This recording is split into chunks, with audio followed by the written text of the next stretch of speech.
When Nora Bennett agreed to marry a paralyzed mafia boss to save her dying grandmother, she thought she understood the price of desperation. She was wrong. The contract promised money and freedom after 6 months.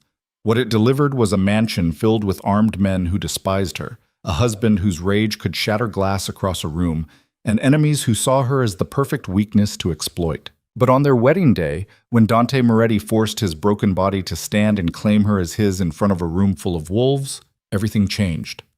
This is their story. If you're drawn to tales of dangerous love and second chances, stay with me until the end. Hit that like button and drop a comment telling me what city you're watching from. I want to see how far this story reaches across the world. The fluorescent lights in County General's ICU waiting room had been humming the same monotonous note for 3 hours, and Nora Bennett had memorized every water stain on the ceiling tiles above her head. Her scrub still smelled like the breakfast shift at Morrison's Diner, burnt coffee and bacon grease, because she hadn't had time to change before the hospital called. Her phone sat dead in her lap. The charging cable she'd been meaning to replace for 2 weeks now, just another item on a list of things she couldn't afford. Ms. Bennett? Nora's head snapped up. Dr. Reeves stood in the doorway, his face carefully arranged in that expression doctors practiced, the one that said, "I'm about to ruin your life, but I'll do it gently." She stood too quickly, her legs unsteady after hours of sitting. "How is she?" "Your grandmother is stable for now." "Doctor." Reeves gestured for Nora to sit, then settled into the plastic chair beside her, his clipboard balanced on his knees. "But we need to talk about the next steps." Nora's stomach dropped. Nothing good ever followed that phrase. "The kidney transplant can't wait much longer," he continued, his voice low and careful. "We found a match, which is excellent news, but the surgery, the anti-rejection medications, the follow-up care, it's going to be expensive. Even with the insurance your grandmother has, we're looking at significant out-of-pocket costs." "How much?" Nora's voice came out steadier than she felt. Dr. Reeves glanced down at his clipboard, as if the numbers might have changed in the last 30 seconds. "Conservatively, between the procedure, hospital stay, and the first year of medication, you're looking at somewhere between $80,000 and $100,000. And that's if there are no complications." The number hit her like a physical blow. Nora made $11 an hour slinging plates at Morrison's, plus whatever tips the morning crowd felt generous enough to leave. She was in her second year of nursing school, which meant her schedule was a jigsaw puzzle of classes, clinical rotations, and work shifts that never quite covered rent and textbooks, let alone medical emergencies. Her savings account held $432. She'd checked that morning. "I don't have that kind of money," she said quietly. "I understand." Dr. Reeves' expression softened with genuine sympathy. "We can work with you on a payment plan, and there are programs that might help. But Nora, you need to understand, the transplant has to happen within the next 8 weeks, or we lose the donor match. After that, who knows when another kidney becomes available? Your grandmother doesn't have unlimited time." 8 weeks. Nora's mind raced through impossible calculations. Even if she picked up every extra shift Morrison's would give her, even if she dropped out of school and worked 3 jobs, there was no mathematical reality in which she could earn that much money in 2 months. "What happens if we can't pay?" she asked, though she already knew the answer. Dr. Reeves hesitated, then met her eyes directly. "Then we wait and hope another match comes through. But Nora, your grandmother's kidney function is deteriorating. Every week we delay increases the risk of complications. I won't lie to you, without this transplant soon, the prognosis isn't good." After he left, Nora sat alone in that waiting room for another hour, staring at her dead phone and feeling the weight of helplessness settle into her bones. Her grandmother, the woman who had raised her after Nora's parents died in a car accident when she was 7, who had worked double shifts at the garment factory to keep food on the table, who had never once made Nora feel like a burden, was dying. And Nora couldn't save her. The cruelty of it was staggering. All the studying, all the sleepless nights, all the careful budgeting and sacrifice, and none of it mattered because she didn't have enough zeros in her bank account. She was halfway to the bus stop when her phone vibrated with a text from her roommate, Jenna. "Some guy came by looking for you. Left a card. Says it's urgent." Nora frowned at the message. She wasn't expecting anyone, and the word urgent sent a small spike of anxiety through her already frayed nerves. Debt collectors didn't usually make house calls, But stranger things had happened. The apartment she shared with Jenna was a fourth-floor walk-up in a building that had been recently renovated, according to the listing, which meant the landlord had slapped a coat of beige paint over the water damage and called it good. Nora climbed the stairs slowly, exhaustion settling into her muscles like wet sand. Jenna was sprawled on their second-hand couch, chemistry textbook open across her lap, and highlighter tucked behind her ear. She looked up when Nora walked in, her expression somewhere between curious and concerned. "Long day?" Jenna asked. "You have no idea." Nora dropped her bag by the door and kicked off her shoes. "What's this about a guy looking for me?" Jenna reached for the business card sitting on the coffee table and held it out. He was weirdly polite, like too polite. "Suit probably cost more than our rent. He asked if you lived here. I said yes, and he handed me this and left." Nora took the card. Heavy stock, expensive, no logo, just a name embossed in black, Julian Cross, and a phone number. "Did he say what he wanted?" Nora asked. "Just that it was time-sensitive and you should call him tonight." Jenna's eyes narrowed. "Should I be worried? Is this like a secret rich relative situation, or are you in some kind of trouble?" "I have no idea who this is." Nora turned the card over, but the back was blank. "Did he seem threatening?" "No, just intense. Very, I know something you don't energy." Jenna closed her textbook. "Are you going to call?" Nora looked at the card again, then at her dead phone, then at the stack of bills on the counter that she'd been strategically ignoring for the past week. The smart thing would be to throw the card away, ignore whatever this was, and focus on the disaster already consuming her life. But desperation made people do stupid things. "Yeah," she said quietly. "I'm going to call."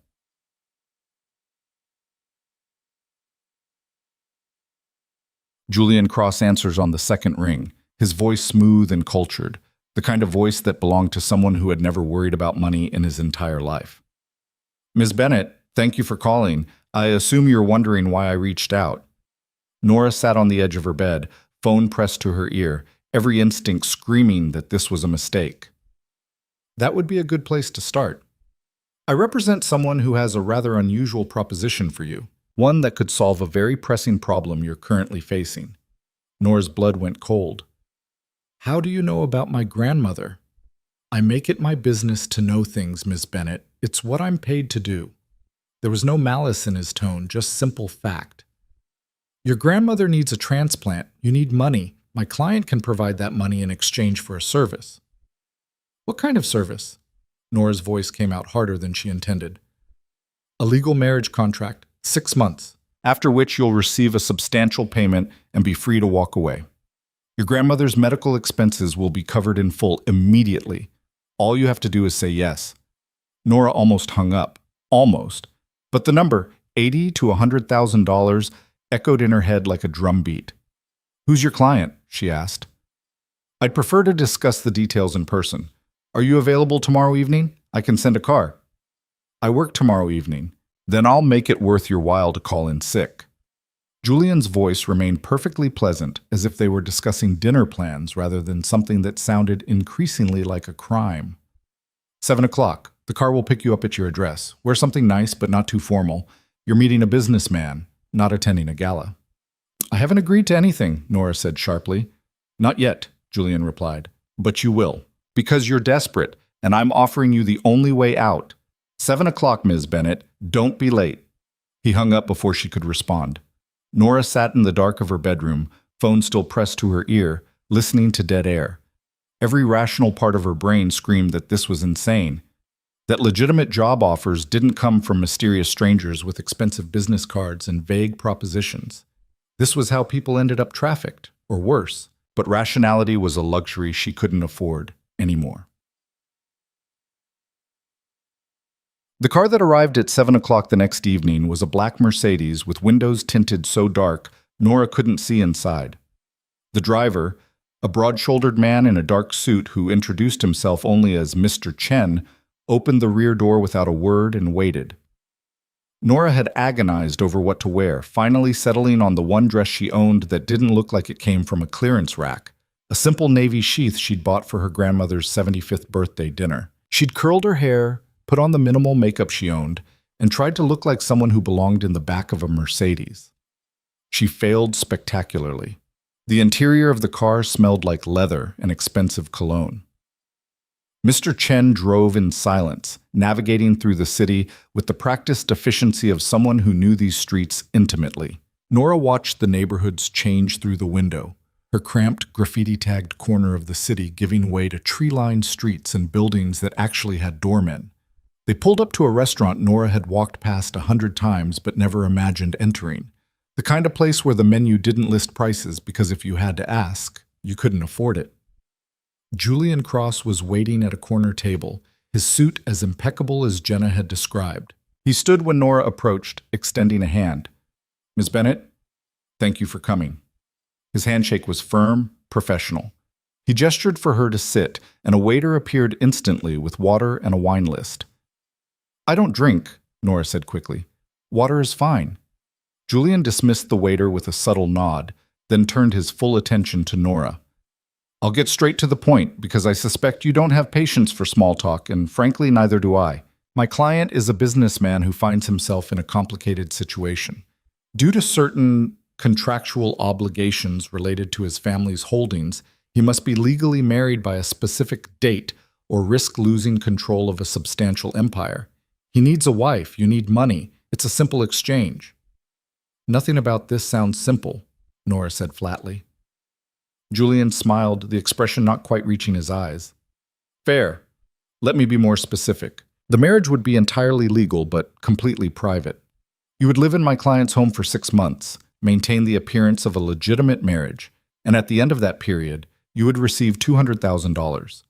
Your grandmother's medical expenses would be paid in full, and you would sign a non-disclosure agreement that ensures you never speak about the arrangement. $200,000.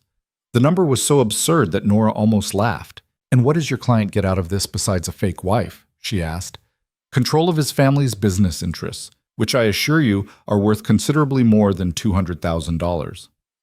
Julian leaned back in his chair, studying her with the kind of clinical assessment that made Nora feel like a specimen under glass. "You were selected very carefully, Ms. Bennett. You're intelligent, resourceful, and most importantly, you have a compelling reason to say yes and every reason to keep quiet after." "Selected?" Nora repeated. "You mean investigated." "Due diligence," Julian corrected smoothly. "My client doesn't make decisions lightly, and neither should you. This is a business arrangement, nothing more. 6 months of your life in exchange for financial security and your grandmother's health. Most people would consider that a fair trade." "Most people aren't being asked to marry a stranger." "True." Julian pulled a folder from the briefcase at his feet and slid it across the table. "Which is why I'm prepared to answer your questions. Within reason."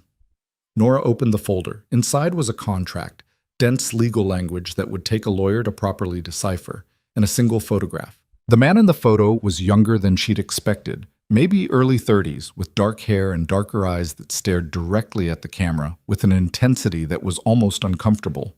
He was handsome in a sharp, dangerous way, the kind of face that belonged to someone used to getting exactly what they wanted. But what caught Nora's attention, what made her breath catch in her throat, was the wheelchair. "He's disabled," she said quietly.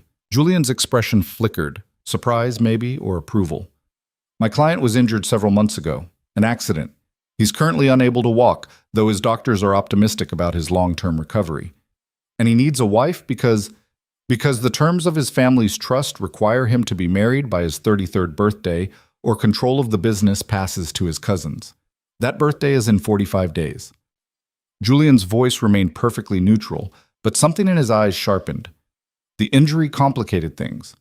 His previous engagement ended after the accident. He doesn't have time to find someone through conventional means, and frankly, he doesn't have the patience for romance. He needs a solution. You're that solution."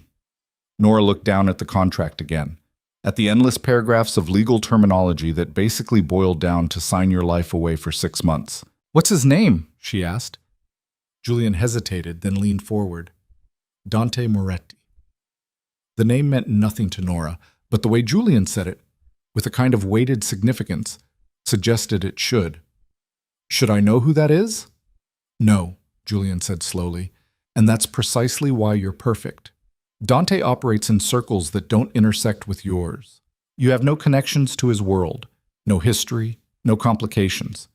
You're a blank slate. After 6 months, you walk away, and neither of you ever crosses paths again. It sounded too easy. Nothing in Nora's life had ever been easy. "What's the catch?" she asked. Julian smiled again, and this time it was almost genuine. "The catch, Ms. Bennett, is that Dante Moretti is not an easy man. He's demanding, controlling, and his temper is legendary. The injury has made him worse. You would be living in his home, subject to his rules, and expected to play the role of devoted wife whenever required. It won't be comfortable and it won't be pleasant, but it will be temporary. And if I say no, then you go back to your life, your grandmother stays on the transplant waiting list, and we find someone else." Julian's voice softened slightly. "But we both know you're not going to say no. Not when the alternative is watching someone you love die because you couldn't save them." The words hit like a slap, precisely because they were true. Nora closed the folder, her hands trembling slightly. "I need time to think." "You have 24 hours, Julian said. "After that, the offer expires and we move on to our second choice. My card has my direct number. Call me with your decision." Nora didn't sleep that night. She lay in bed staring at the ceiling, the contract and photograph spread across her desk like evidence of a crime she hadn't yet committed. Every logical argument against this insane plan ran through her head on an endless loop. She didn't know these people. She had no guarantee they'd actually pay. She could be walking into a trap. This could be illegal, dangerous, or worse. But underneath all the logic was a simpler, more brutal truth. Her grandmother was dying and Nora couldn't save her. Not with diner tips and prayer, not with student loans and hope. The only way to save her was to do something desperate. At 3 a.m, Nora got up, booted her ancient laptop, and started searching for information on Dante Moretti. What she found made her blood run cold. The legitimate news sources were sparse. A few business articles about Moretti Holdings, mentions of real estate developments and construction contracts, a photo from a charity gala 3 years ago showing Dante in a tuxedo shaking hands with the mayor.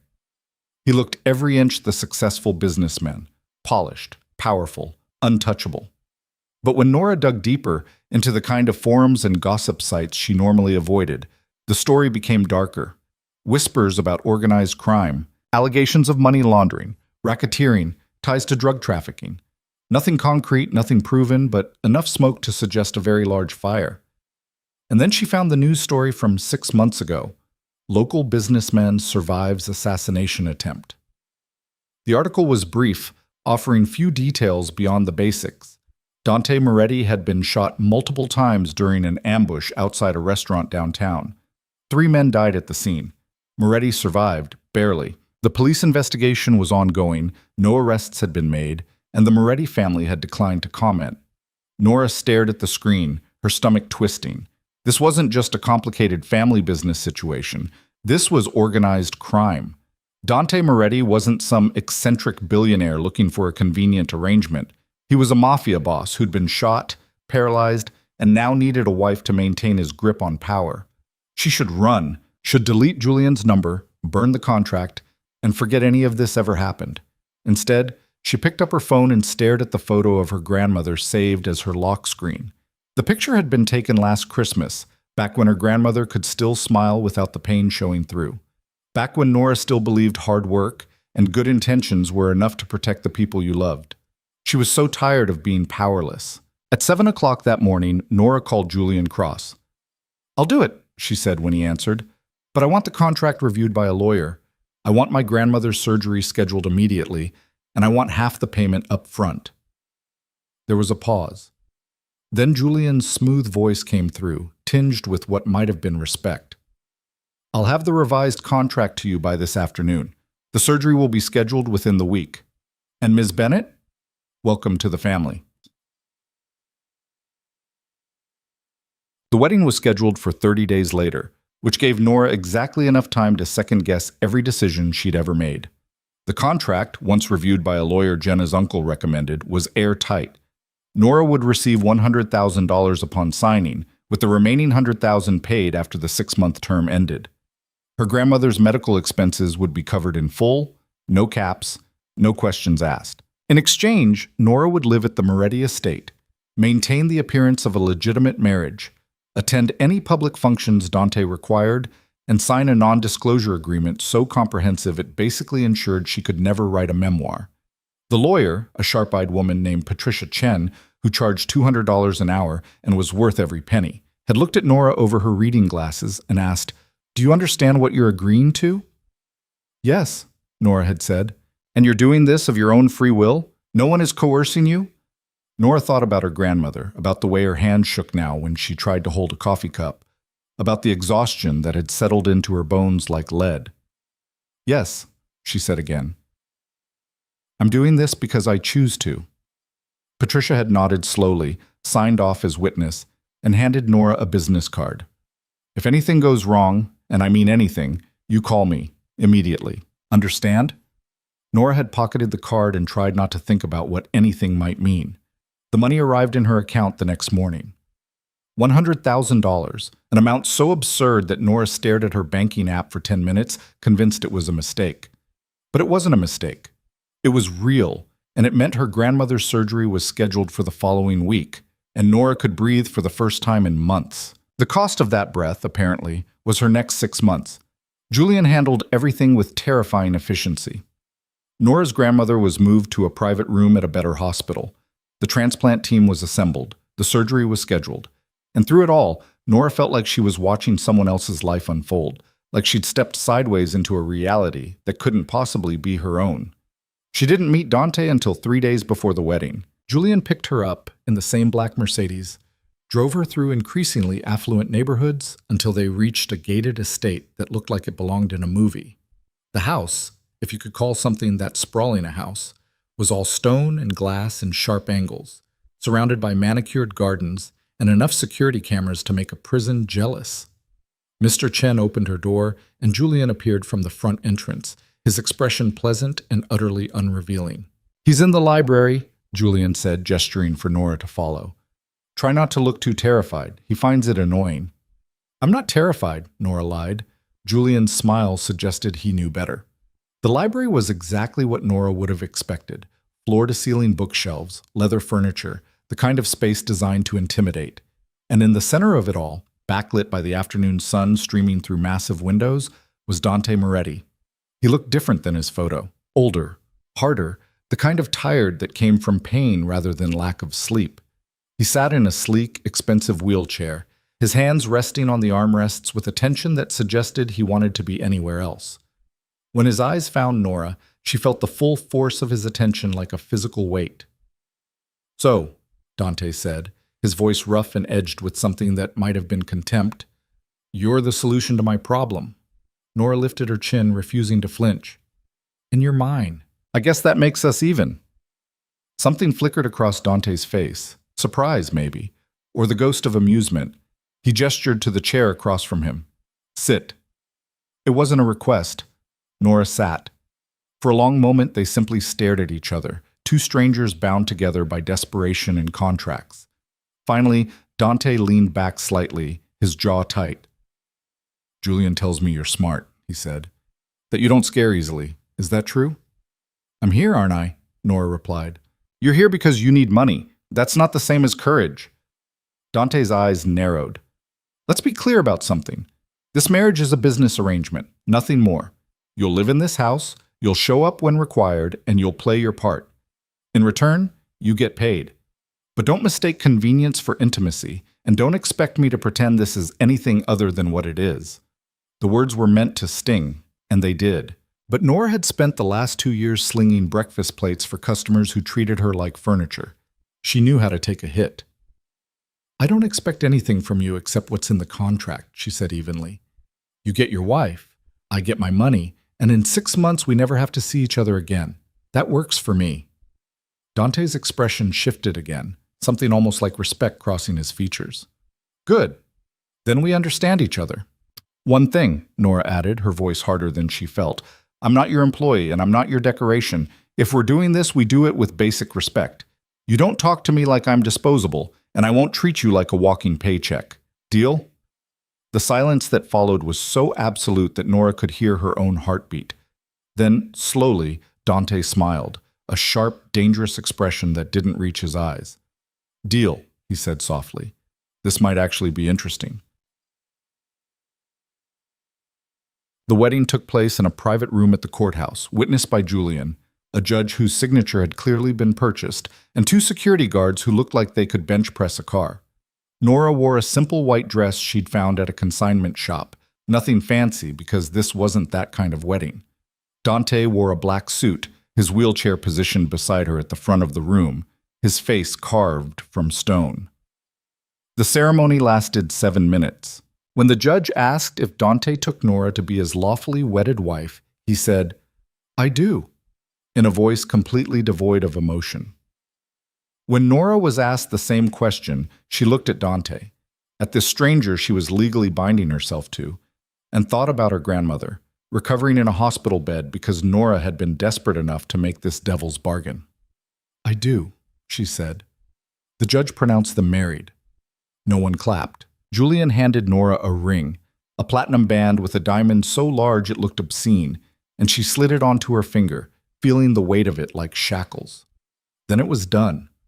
Nora was Mrs. Dante Moretti, and the next 6 months of her life belonged to a man who looked at her like she was a problem he hadn't quite figured out how to solve. As they left the courthouse, Dante's hand suddenly shot out, catching her wrist. She stopped, startled, and he looked up at her from his wheelchair, his expression unreadable. "Don't make me regret this," he said quietly. Nora met his eyes, seeing the warning there, the threat beneath the words. "Same to you," she replied, and pulled her wrist free. As Mr. Chen loaded Dante's wheelchair into the car, and Julian held the door open for Nora. She caught her reflection in the tinted window. A girl in a white dress with a stranger's ring on her finger, and no idea what she'd just signed up for.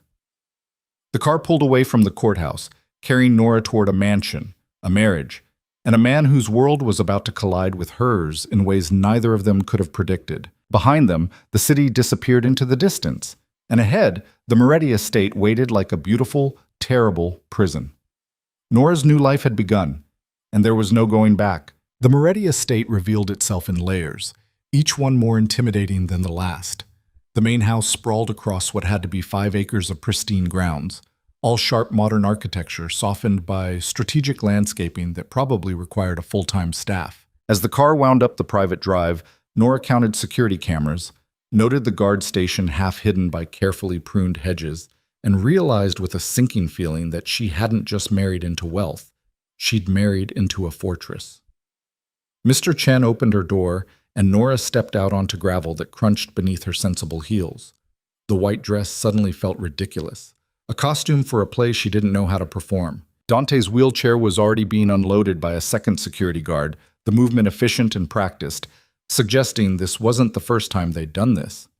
"Welcome home, Mrs. Moretti," Julian said, appearing at her elbow with that unsettling smile that never quite reached his eyes. The title felt foreign in her mouth, like speaking a language she'd only read in books. Nora didn't respond, just followed as they moved toward the entrance, a massive double door made of dark wood and frosted glass that probably cost more than her entire education. Inside, the house opened into a foyer that could have swallowed her apartment whole. Marble floors, a staircase that curved upward like something out of a movie, and artwork on the walls that Nora suspected was original rather than prints. Everything gleamed with the kind of perfection that came from having people whose entire job was maintaining surfaces. A woman appeared from a side hallway, older, maybe mid-50s, with steel gray hair pulled into a severe bun and an expression that suggested she'd seen everything and been impressed by none of it. "Mrs. Castellano," Dante said, his voice shifting into something that might have been respect. "This is Nora, my wife. She'll need the East Wing prepared." The woman's eyes flicked to Nora, assessment and dismissal happening in the span of a heartbeat. "Of course, Mr. Moretti. I've already had the staff prepare the rooms. Will you be requiring anything else?" "Privacy," Dante said flatly. "And tell Marcus I want a security briefing in an hour." Mrs. Castellano nodded and disappeared as silently as she'd arrived, leaving Nora standing in the middle of that enormous foyer, feeling like an intruder in someone else's life. "The East Wing," Nora repeated, looking at Dante. "Separate rooms? Did you expect to share mine?" Dante's voice carried an edge sharp enough to cut. "This is a contract, not a romance. You have your space, I have mine. We maintain appearances when necessary. Otherwise, we stay out of each other's way. It shouldn't have stung. They'd been clear about the terms, about the nature of this arrangement, but somehow it did anyway. Nora swallowed the feeling and lifted her chin. "Fine," she said. "Show me where I'm supposed to exist for the next 6 months." Something flickered across Dante's face, too quick to identify. He gestured toward a hallway on the right. "Julian will give you the tour. I have work to do." He moved his wheelchair with practiced efficiency, disappearing through a doorway that led deeper into the house, leaving Nora alone with Julian and the growing realization that she'd just signed up for the loneliest 6 months of her life. Julian's tour was thorough and impersonal, narrating the house like a real estate agent showing a property rather than introducing someone to their new home. The east wing consisted of a bedroom suite larger than Nora's entire apartment, complete with a sitting area, walk-in closet, and bathroom that looked like something from a luxury hotel. The furniture was modern and expensive, all clean lines and neutral tones, beautiful in the way things were beautiful when they'd never been lived in. "Your belongings will be moved here tomorrow," Julian said, standing in the doorway while Nora tried to process the sheer size of the space. "Mrs. Castellano manages the household staff. If you need anything, ask her. Meals are served at 7, 1, and 7, breakfast, lunch, and dinner. If you prefer to eat in your room, just let the kitchen know." "And Dante?" Nora asked. "Where is he?" "Mr. Moretti's rooms are in the west wing. The library, his office, and the physical therapy room are on the first floor. He keeps his own schedule." Julian paused, his expression carefully neutral. "A word of advice, Mrs. Moretti. Don't take his moods personally. The injury changed him. He's not an easy man to be around right now." "I gathered that," Nora said dryly. Julian almost smiled. "You'll have a clothing allowance. Use it. There will be events, dinners, occasions where you'll need to look the part. Mrs. Castellano has a list of acceptable boutiques and a stylist on retainer." The absurdity of it hit Nora all at once. She was standing in a mansion, wearing a stranger's ring, being told she had a clothing allowance, and a stylist while her grandmother recovered from surgery in a hospital across town. The cognitive dissonance was staggering. "When can I see her?" Nora asked quietly. "My grandmother. When can I visit?" "Whenever you like," Julian replied. "You're not a prisoner here, Mrs. Moretti. You're free to come and go. Just let security know when you're leaving." Security. Right. Because nothing said freedom like armed guards tracking your movements. Julian left her alone after that, and Nora stood in the middle of her new bedroom, her temporary bedroom, she corrected herself, and tried to figure out how her life had spiraled so far from anything she'd imagined. The sun was setting beyond the floor-to-ceiling windows, painting the manicured grounds in shades of gold and amber. Somewhere in this massive house, Dante was doing whatever mafia bosses did when they weren't terrifying their contract wives. And Nora was alone, surrounded by luxury she'd never asked for, trapped in a bargain she couldn't escape. She pulled out her phone and called the hospital. Her grandmother answered on the third ring, her voice weak but warm. "Nora, sweetheart, I wasn't expecting to hear from you tonight." "How are you feeling?" Nora asked, sitting on the edge of the bed that probably cost more than a used car. "Better every day. The doctors say the transplant was a success. They're very pleased with how I'm recovering." Her grandmother's voice softened. "I still don't understand how you managed to pay for all this." "You said it was a scholarship program, but—" "It was," Nora lied, the words coming easier than they should have. "A medical scholarship for nursing students. They covered everything." "What a blessing," her grandmother murmured. "I'm so proud of you, Nora. So proud."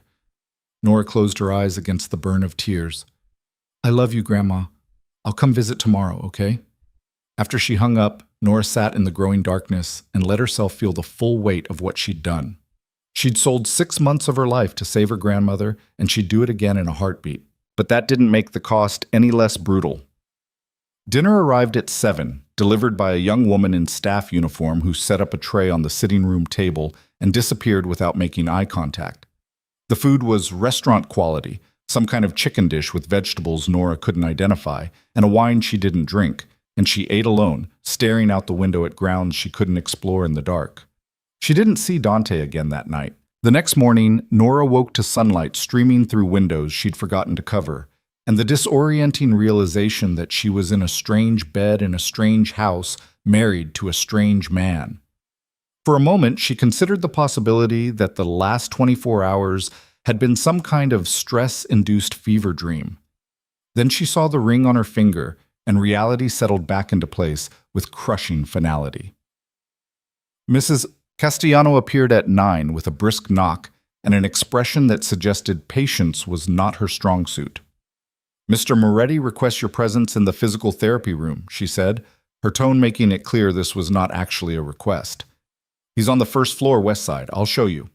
Nora dressed quickly in jeans and a sweater, her own clothes brought over late last night while she slept, and followed Mrs. Castellano through hallways that all looked the same, past rooms she hadn't yet explored, until they reached a space that had clearly been converted from something else into a private gym. Dante was there, dressed in athletic gear, his wheelchair positioned beside a set of parallel bars that looked like medieval torture devices. A man in medical scrubs stood nearby, clipboard in hand, his expression professionally encouraging in a way that suggested he'd had to perfect that look. "Mrs. Moretti," the therapist said, extending a hand. "I'm Dr. Ross. I've been working with your husband since the injury." Nora shook his hand, acutely aware of Dante's eyes on her, watching, measuring. "Nice to meet you." "I wanted you to observe today's session," Dante said, his voice flat. "Since you're going to be living here, you should understand what this looks like." It wasn't concern for her feelings. Nora understood that immediately. This was Dante establishing dominance, showing her exactly how broken he was so she wouldn't harbor any illusions about their arrangement. It was a power play disguised as transparency. "Okay," Nora said simply, and pulled up a chair.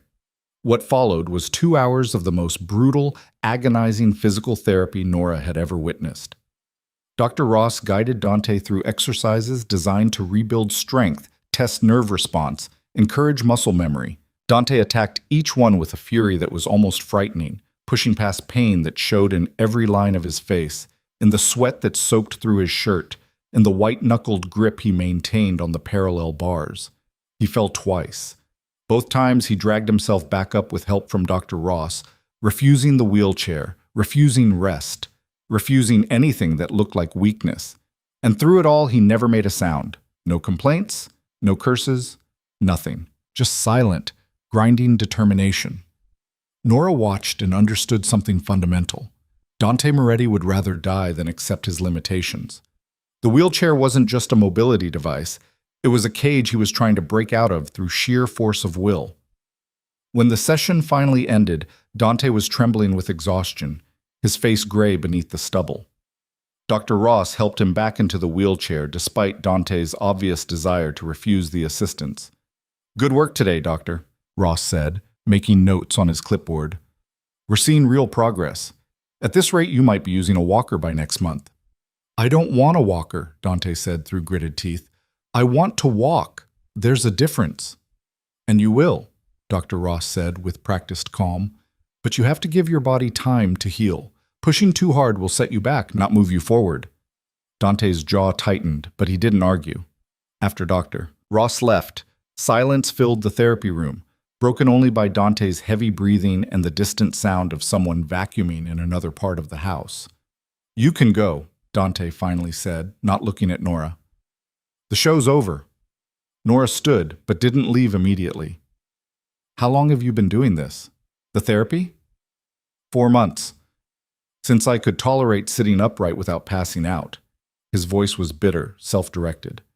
"Why? Feeling sorry for me?" "No," Nora said honestly. "I'm impressed." That got his attention. Dante's head snapped up, his eyes narrowing. "Impressed? You're fighting. Most people would have given up by now." Nora met his gaze steadily. "I spent 2 years working in a hospital cafeteria. I saw patients in rehab all the time. Most of them did the bare minimum and complained the whole time. You're doing everything Dr. Ross asks, and then some. So yeah, I'm impressed." For a long moment, Dante just stared at her, something unreadable moving behind his eyes. Then he laughed, a short, harsh sound devoid of humor. "You have no idea what you're talking about," he said. "This isn't noble determination. This is desperation. I need to walk because if I don't, if I'm stuck in this chair permanently, I lose everything. My business, my reputation, my ability to control what happens around me. So don't romanticize what you're seeing. It's survival, nothing more. Isn't that what makes it impressive? Nora asked quietly. The fact that you're surviving? Dante's expression shuttered closed, walls slamming back into place. Get out. Dante, I said get out. His voice dropped to something dangerous. I don't need your pity, your admiration, or your presence. You're here because I'm paying you to be here. Don't forget that. The words landed like blows, precisely calculated to hurt. Nora felt her face flush, anger rising to meet the humiliation. Fine, she said coldly. Enjoy your therapy. I'll be sure to stay out of your way. She walked out before he could respond, her hands shaking with suppressed fury. Behind her, she heard something crash. Dante throwing something against the wall, probably, and forced herself to keep walking. Mrs. Castellano appeared from nowhere as Nora reached the foyer, her expression revealing nothing. Mr. Chen is waiting to take you wherever you'd like to go, she said. I believe you mentioned wanting to visit the hospital? Nora nodded, not trusting her voice. She grabbed her jacket and purse, desperate to escape this house, this marriage, this impossible situation she'd walked into with open eyes and no real understanding of the cost. The drive to the hospital gave her time to cool down, to rebuild the walls Dante had somehow managed to crack with his brutal honesty. By the time Mr. Chen dropped her at the entrance, Nora had convinced herself that Dante was right. This was a transaction, nothing more. His pain wasn't her problem. His struggle wasn't her responsibility. She was here to play a role, collect her payment, and leave. Getting emotionally invested would only make everything harder. Her grandmother was sitting up in bed when Nora arrived, color returning to her cheeks, the monitors around her beeping with reassuring regularity. She smiled when she saw Nora, and for the first time in months, that smile reached her eyes. Look at you, her grandmother said, reaching for Nora's hand. So beautiful. Are you sleeping enough? You look tired. I'm fine, Grandma, Nora said, settling into the chair beside the bed. Just adjusting to a new schedule. They talked for an hour, her grandmother filling Nora in on the gossip from the nurse's station, the physical therapist who apparently looked like a young Paul Newman, the flowers that kept arriving from her church group. Normal things, safe things, conversation that had nothing to do with contract marriages or mafia bosses or the surreal new life Nora was trying to navigate. When visiting hours ended, Nora kissed her grandmother's forehead and promised to return tomorrow. Walking back through the hospital corridors, past the cafeteria where she used to work, she felt the dissonance again. One foot in her old life, one foot in something she still couldn't quite believe was real. Mr. Chen was waiting in the parking lot, patient and silent as always. The drive back to the estate felt shorter, or maybe Nora was just getting used to the route, to the transition between worlds. The house was quiet when she returned, most of the staff gone for the evening. Nora headed straight for her wing, planning to hide in her room and avoid any further confrontations with her temporary husband. She made it halfway down the hall before she heard voices. Dante's, sharp with anger, and someone else's, lower and defensive. Told you to handle it quietly, Dante was saying, his voice carrying from somewhere nearby. Not make it a public spectacle. With respect, sir, there was no quiet way to handle Marco's betrayal, the other voice replied. Male, older, with an accent Nora couldn't place. He was stealing from shipments, skimming profits, feeding information to the Vitales. We had to make an example. And now we have the FBI crawling up our ass because someone found a body in the river, Dante snapped. Brilliant strategy, Marcus, really subtle. Nora froze, her heart suddenly pounding. A body in the river, the FBI. She'd known intellectually what Dante's world involved, but hearing it discussed so casually made it viscerally real in a way research and speculation never could. She should leave. Should back away quietly before they realized she was listening. But her feet stayed rooted to the floor, morbid curiosity overriding common sense. The situation is contained, Marcus said, his voice firm. The cleanup crew did their job. There's no evidence connecting us to Marco's departure. There better not be, Dante said, his tone carrying a weight that made Nora's skin crawl. Because if this blows back on us, if my name gets dragged into another investigation right now, everything we're trying to protect falls apart. Do you understand that? Yes, sir. Good. Then make sure our people know. No more bodies, no more public displays. I don't care how justified the hit is. We're under a microscope right now, and I can't afford any more attention. A pause. How are the cousins taking the news about the marriage? Not well, Marcus admitted. Vincent called it a desperate move.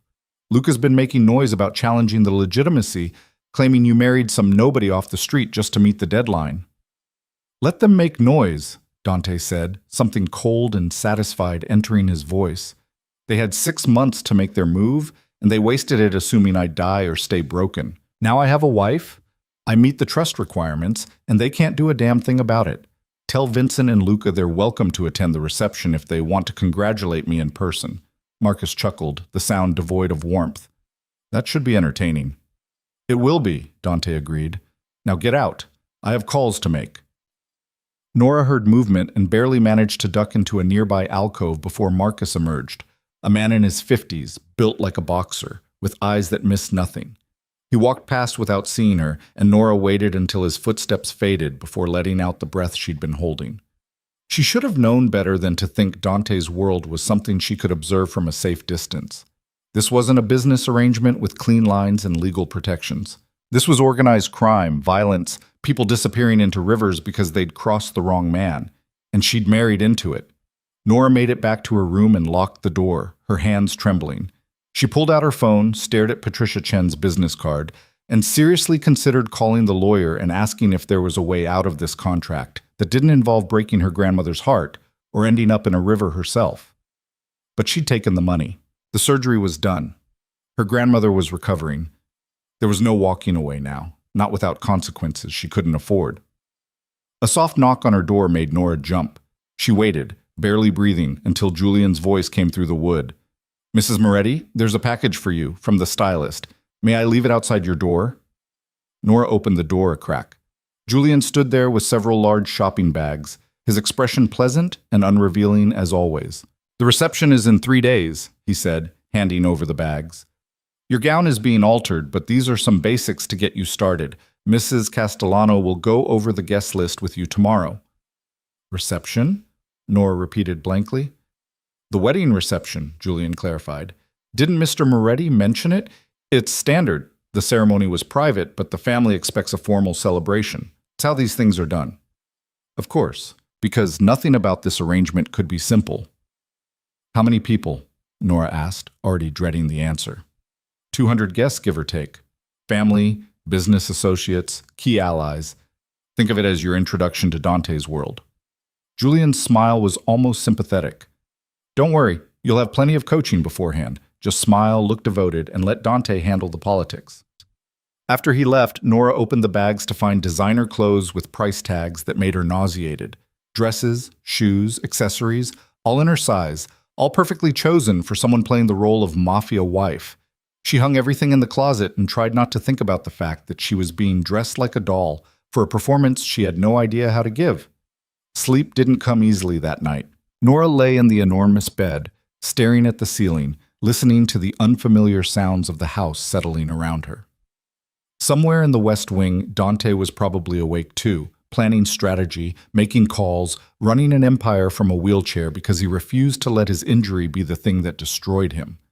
She didn't want to admire him for that. Didn't want to feel anything but professional detachment toward a man who'd made it clear she was just a convenient solution to an inconvenient problem.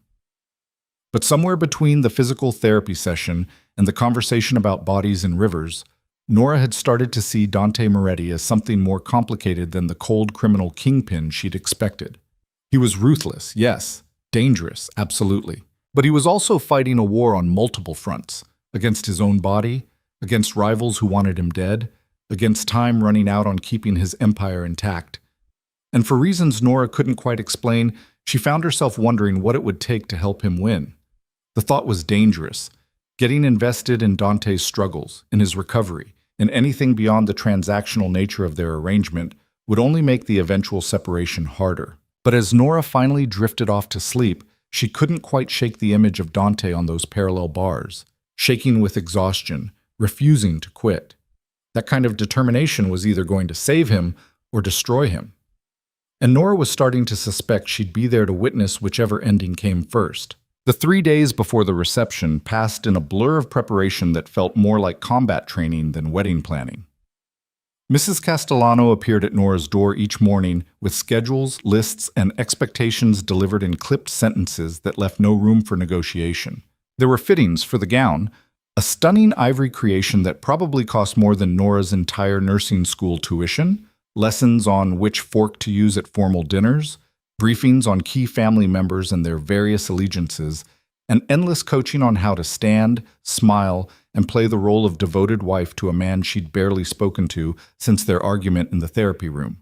Dante himself remained conspicuously absent from these preparations. Nora caught glimpses of him occasionally, being wheeled toward his office by Marcus, emerging from the therapy room with Dr. Ross, taking calls in the library with the door half open, but he never acknowledged her presence, and she didn't push for conversation. The distance suited them both, or at least that's what Nora told herself. On the second day, Julian summoned her to his office, a sleek space on the second floor that overlooked the gardens. He gestured for her to sit, then slid a thick folder across the desk. "The guest list," he explained. "I need you to familiarize yourself with the major players. Names, faces, relationships. You don't need to memorize everyone, but the key figures are marked with red tabs." Nora opened the folder to find photographs and brief biographies of what looked like half the criminal underworld of the Eastern Seaboard. Vincent Moretti, Dante's cousin, described as ambitious, calculating, currently managing the construction division. Luca Moretti, another cousin, younger, with a reputation for violence and a grudge against Dante that apparently predated the injury. There were business associates with legitimate-sounding titles that probably concealed illegal operations, family friends whose loyalty was noted as questionable, and several politicians whose presence on the guest list made Nora's stomach turn. "These people will be watching you," Julian said, his voice matter-of-fact. "Looking for weakness, for cracks in the story, for any sign that this marriage isn't legitimate. Your job is to give them nothing. You're in love with your husband. You chose this life. You belong here. Can you do that?" Nora looked up from a photo of Vincent Moretti, handsome in a polished, predatory way that reminded her uncomfortably of a younger version of Dante. "Do I have a choice?" "Not really," Julian said with a slight smile. "But I found that asking helps people feel empowered." "How thoughtful of you." "I try." Julian leaned back in his chair, studying her with that clinical assessment that made Nora feel like a specimen being evaluated for quality. "You're doing better than I expected, you know. Most people would have run screaming by now, or at least cried." "I'm saving that for after I get paid," Nora said dryly. Julian's smile widened into something almost genuine. "You might actually survive this. Just remember, at the reception, you're not Nora Bennett, struggling nursing student. You're Mrs. Dante Moretti, and that means something in this world. Power, protection, fear. People will treat you differently because of whose name you carry. Don't let it go to your head, but don't be afraid to use it either." The thought of wielding power by association felt absurd, but Nora nodded anyway. She spent the rest of the afternoon memorizing faces and names, building a mental map of Dante's world that was equal parts fascinating and terrifying. That evening, she found Dante in the library, his wheelchair positioned by the window, a glass of something amber-colored in his hand. He didn't turn when she entered, but his shoulders tensed slightly, acknowledging her presence. "Julian says I need to know the story," Nora said, staying near the doorway. "How we met. How this happened. People are going to ask, and we need our answers to match." Dante took a slow sip of his drink before responding. "We met at a charity gala 6 months ago. You were volunteering, I was attending. We talked, exchanged numbers, started seeing each other quietly. After my injury, you stood by me when most people would have run. That devotion convinced me you were someone I could trust, someone I wanted to build a life with. We married quickly because I don't believe in wasting time, and neither do you. Simple, believable, hard to disprove." The story was smooth, well-constructed, probably crafted by Julian with input from whatever team Dante employed to manage his public image. It almost sounded real, which Nora supposed was the point. "What if someone asks about my family? My background?" Nora moved further into the room, drawn despite herself. "Your parents died when you were young.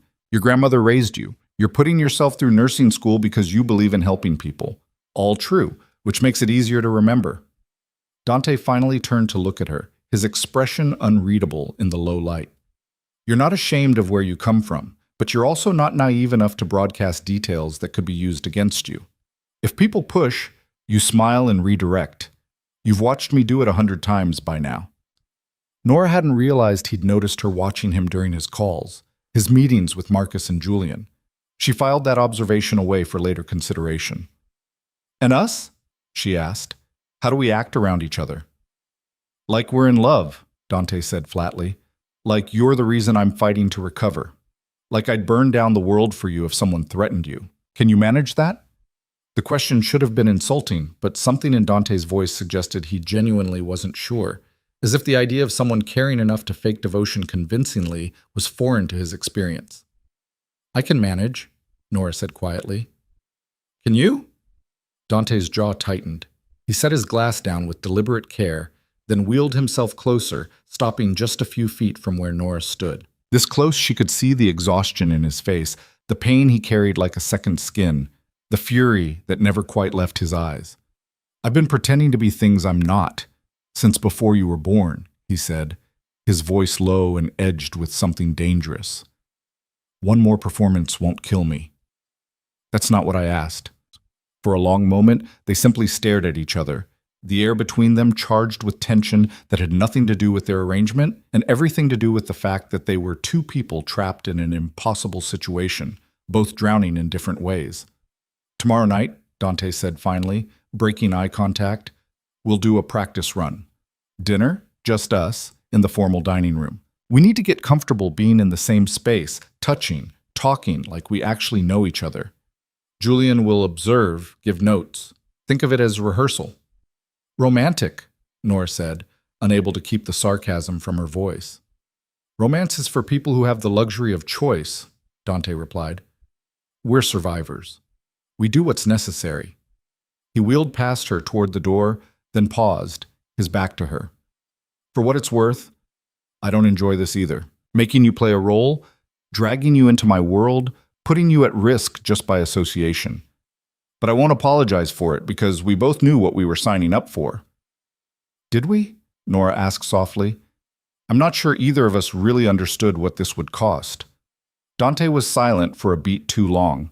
Then he moved forward without responding, leaving Nora alone in the library with the ghosts of whatever he'd been about to say. The practice dinner the following evening was exactly as awkward as Nora had anticipated. The formal dining room was absurdly large for two people, the table stretching between them like a physical manifestation of the distance they were supposed to pretend didn't exist. Julian sat off to the side, notepad in hand, observing with the detached interest of a director watching actors fumble through a difficult scene. You're sitting too far apart, he noted as the first course was served by staff, who'd been instructed to act as if this was a normal evening. Scoot closer, Nora. This is supposed to be intimate. Nora moved her chair, closing some of the distance.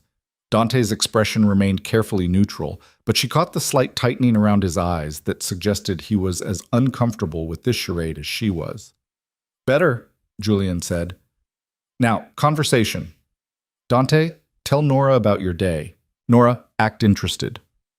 I am capable of being interested without acting, Nora said, her tone sharper than intended.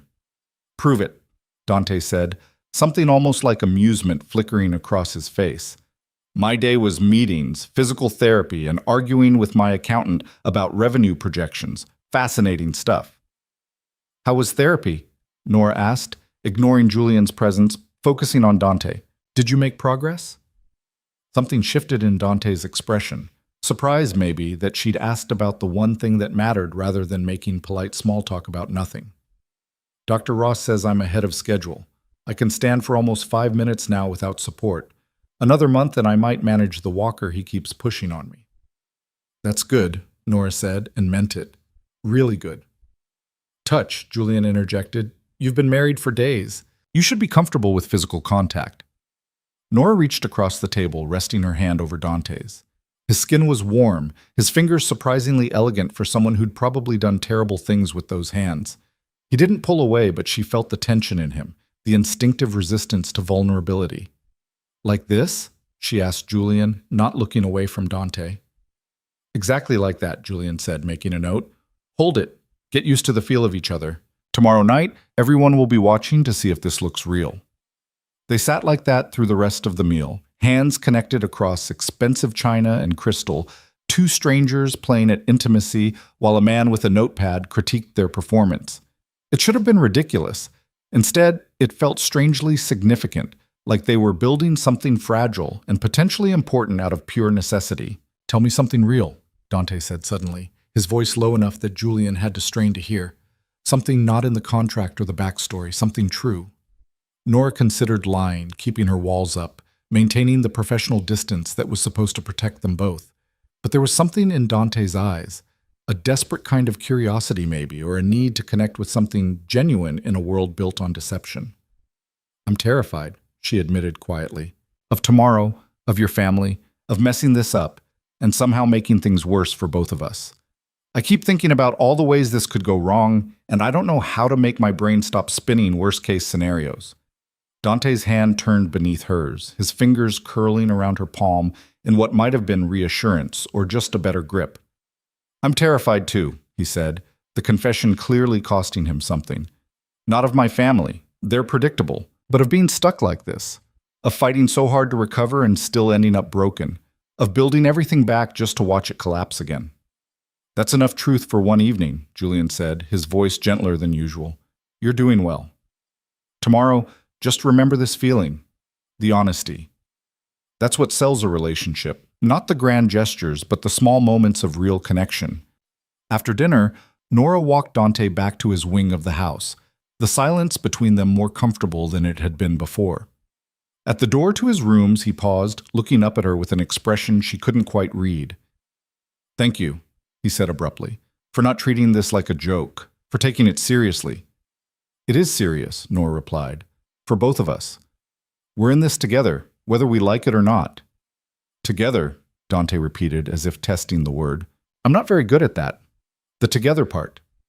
"Neither am I," Nora admitted, "so I guess we'll figure it out as we go."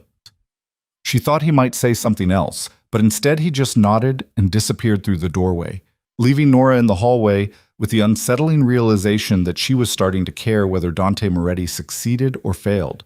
Not just because her payment depended on it, but because somewhere beneath the dangerous exterior was a man fighting desperately to reclaim his life. The morning of the reception arrived with perfect spring weather, as if even nature had been paid to cooperate. Nora woke to find her room transformed into a staging area. Makeup artists, hairstylists, Mrs. Castellano directing traffic with military precision, and the gown hanging like a promise or a threat depending on how she looked at it. The transformation took 3 hours. Nora sat still while strangers painted her face, styled her hair into something elegant and unfamiliar, and discussed her like she wasn't in the room. When they finally let her look in the mirror, she barely recognized herself. The woman staring back looked sophisticated, polished, expensive, everything Nora had never been and wasn't sure she wanted to become. "Mrs. Moretti," one of the stylists breathed, her voice full of satisfaction. "You look perfect." Perfect for what? Nora wanted to ask, but didn't. She knew the answer. Perfect for playing a role. Perfect for standing beside Dante and convincing 200 criminals and power brokers that this marriage was real. The gown fit like it had been designed specifically for her body, which it probably had been.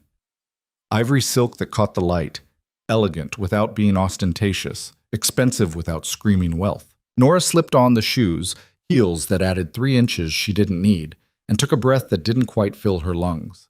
Mrs. Castellano appeared in the doorway, her usual stern expression softening almost imperceptibly. "Mr. Moretti is waiting in the foyer. Are you ready?" "No," Nora thought. Out loud she said, "Yes." The walk down to the foyer felt like descending toward an execution. Her heart hammered against her ribs. Her hands were cold despite the warmth of the house. And the rational part of her brain kept screaming that this was insane, that she should run, that nothing good could come from walking deeper into Dante Moretti's dangerous world. But then she reached the bottom of the stairs and saw him waiting, and every thought in her head went silent. Dante had traded the wheelchair for a walker. He actually stood, his weight supported by the metal frame, his legs shaking with the effort but holding, dressed in a tuxedo that probably cost more than a used car. His dark hair was styled back, his jaw freshly shaved, and when he looked up and saw her descending the stairs, the expression that crossed his face was so raw, so unguarded, that Nora forgot to breathe. "You look," Dante started, then stopped, as if the words he needed didn't exist in any language he spoke. "So do you," Nora managed, reaching the bottom step. "You're standing. For you," he said, his voice rough with pain and determination. "I'm standing for you." It was a performance, Nora reminded herself. A calculated gesture designed to send a message to the guests who would arrive soon. Dante Moretti wasn't broken. He was recovering, fighting, still dangerous despite the injury. And he had a wife worth standing for. But the way he looked at her, like she was something precious and terrifying all at once, felt real in a way that made Nora's carefully constructed emotional walls crack just a little. "How long can you hold it?" she asked quietly, moving closer. "Long enough," Dante said through gritted teeth. "When we greet guests, when we do the first dance, when it matters most. Dr. Ross is on standby with the wheelchair for when I can't anymore. But tonight, I walk, even if it kills me." "It might," Nora said, genuine concern bleeding through. "Then I'll die on my feet instead of sitting down," Dante replied. And there was such fierce pride in his voice that Nora understood this wasn't about impressing guests or maintaining appearances. This was about Dante proving to himself that he was still the man he'd been before someone put bullets in his spine. Julian appeared, impeccable as always, his expression betraying nothing as he took in the scene. "The guests are beginning to arrive. Are we ready?" Dante held out one hand to Nora, his grip on the walker white-knuckled with the other. "Ready?" Nora took his hand, feeling the tremor in his fingers, the cost of this gesture written in every line of his body. "Ready." The reception was held in the estate's ballroom, a space Nora hadn't even known existed until that morning. Crystal chandeliers, marble floors, floor-to-ceiling windows overlooking gardens lit with thousands of tiny lights. It looked like something from a movie, beautiful and surreal, and filled with the most dangerous people Nora had never wanted to meet. They positioned themselves at the entrance, Dante leaning heavily on his walker, Nora at his side, presenting a united front as guests began to filter through. Each introduction was a performance. Smiles, handshakes, Dante's hand finding Nora's waist in a gesture of possession that made several guests raise eyebrows in surprise. Vincent Moretti arrived with an entourage, his smile sharp as broken glass. "Cousin," he said, his eyes moving between Dante and Nora with undisguised assessment. "Congratulations on your marriage, and on your remarkable recovery. We'd heard you were confined to a wheelchair." "You heard wrong," Dante said easily, his voice carrying a warning beneath the pleasant tone. "I'm exactly where I'm supposed to be, and this is my wife, Nora." Vincent took Nora's hand, his grip just a touch too firm. "Charming. Tell me, Mrs. Moretti, what made you fall for my cousin? His winning personality or his extensive business interests?" The question was designed to rattle her, to expose her as the fraud she was. Nora met Vincent's eyes directly, channeling every ounce of defiance she possessed. "I fell for the man who fought his way back from the edge of death because he refused to give up. Everything else is just details." Something flickered in Vincent's expression. Respect, maybe, or recalculation. "How poetic," he murmured, releasing her hand. "I look forward to getting to know you better." After he moved on, Dante's hand tightened on Nora's waist. "Well done," he said quietly. "Vincent respects strength. You just earned his attention, which is both good and dangerous." "Story of my life lately," Nora muttered, and felt rather than heard Dante's low laugh. Luca Moretti was younger, brasher, his handshake aggressive, and his eyes openly hostile. "So this is the nobody you married to keep control," he said, not bothering with pretense. "Did cousin Dante tell you what he's really like? What he's done? Or did he just wave money in your face and hope you wouldn't ask questions?" "Luca," Dante said, his voice dropping to something cold and final. "Behave or leave. Your choice."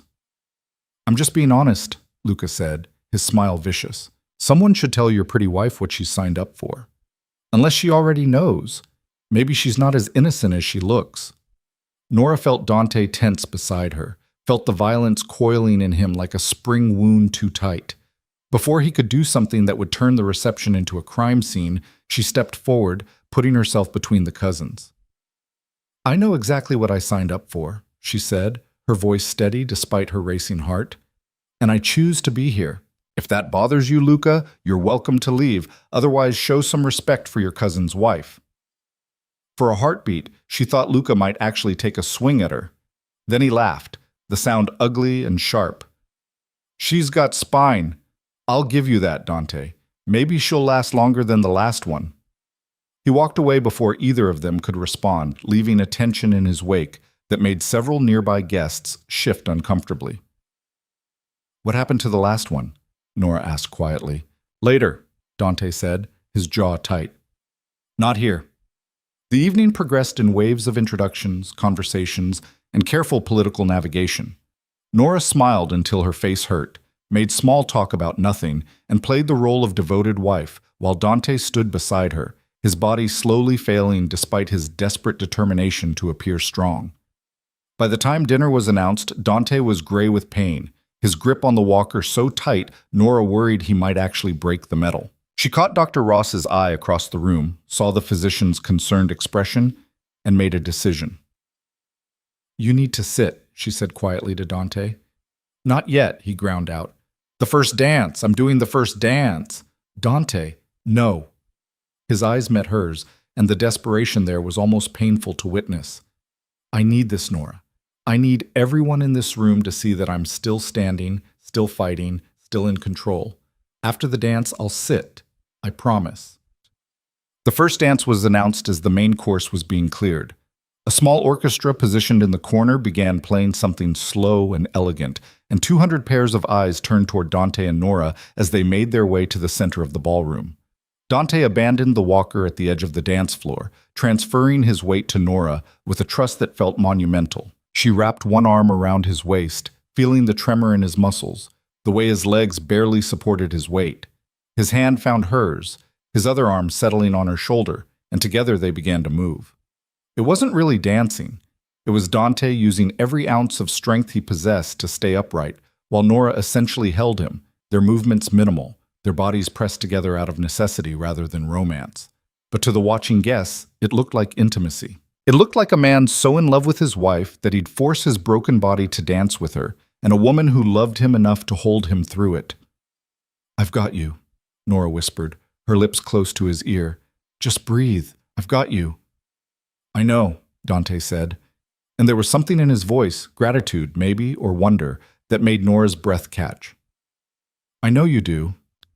They swayed together through the entire song, Dante's weight growing heavier with each passing second, his breath coming in short, pained gasps that he tried desperately to hide. When the music finally ended, the room erupted in polite applause, and Nora felt Dante's legs start to give out.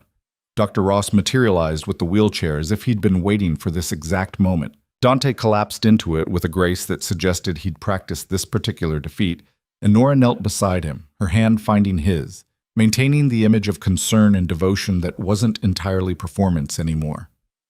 "You did it," she said softly. "You stood for me, you danced with me, and everyone saw exactly what you wanted them to see."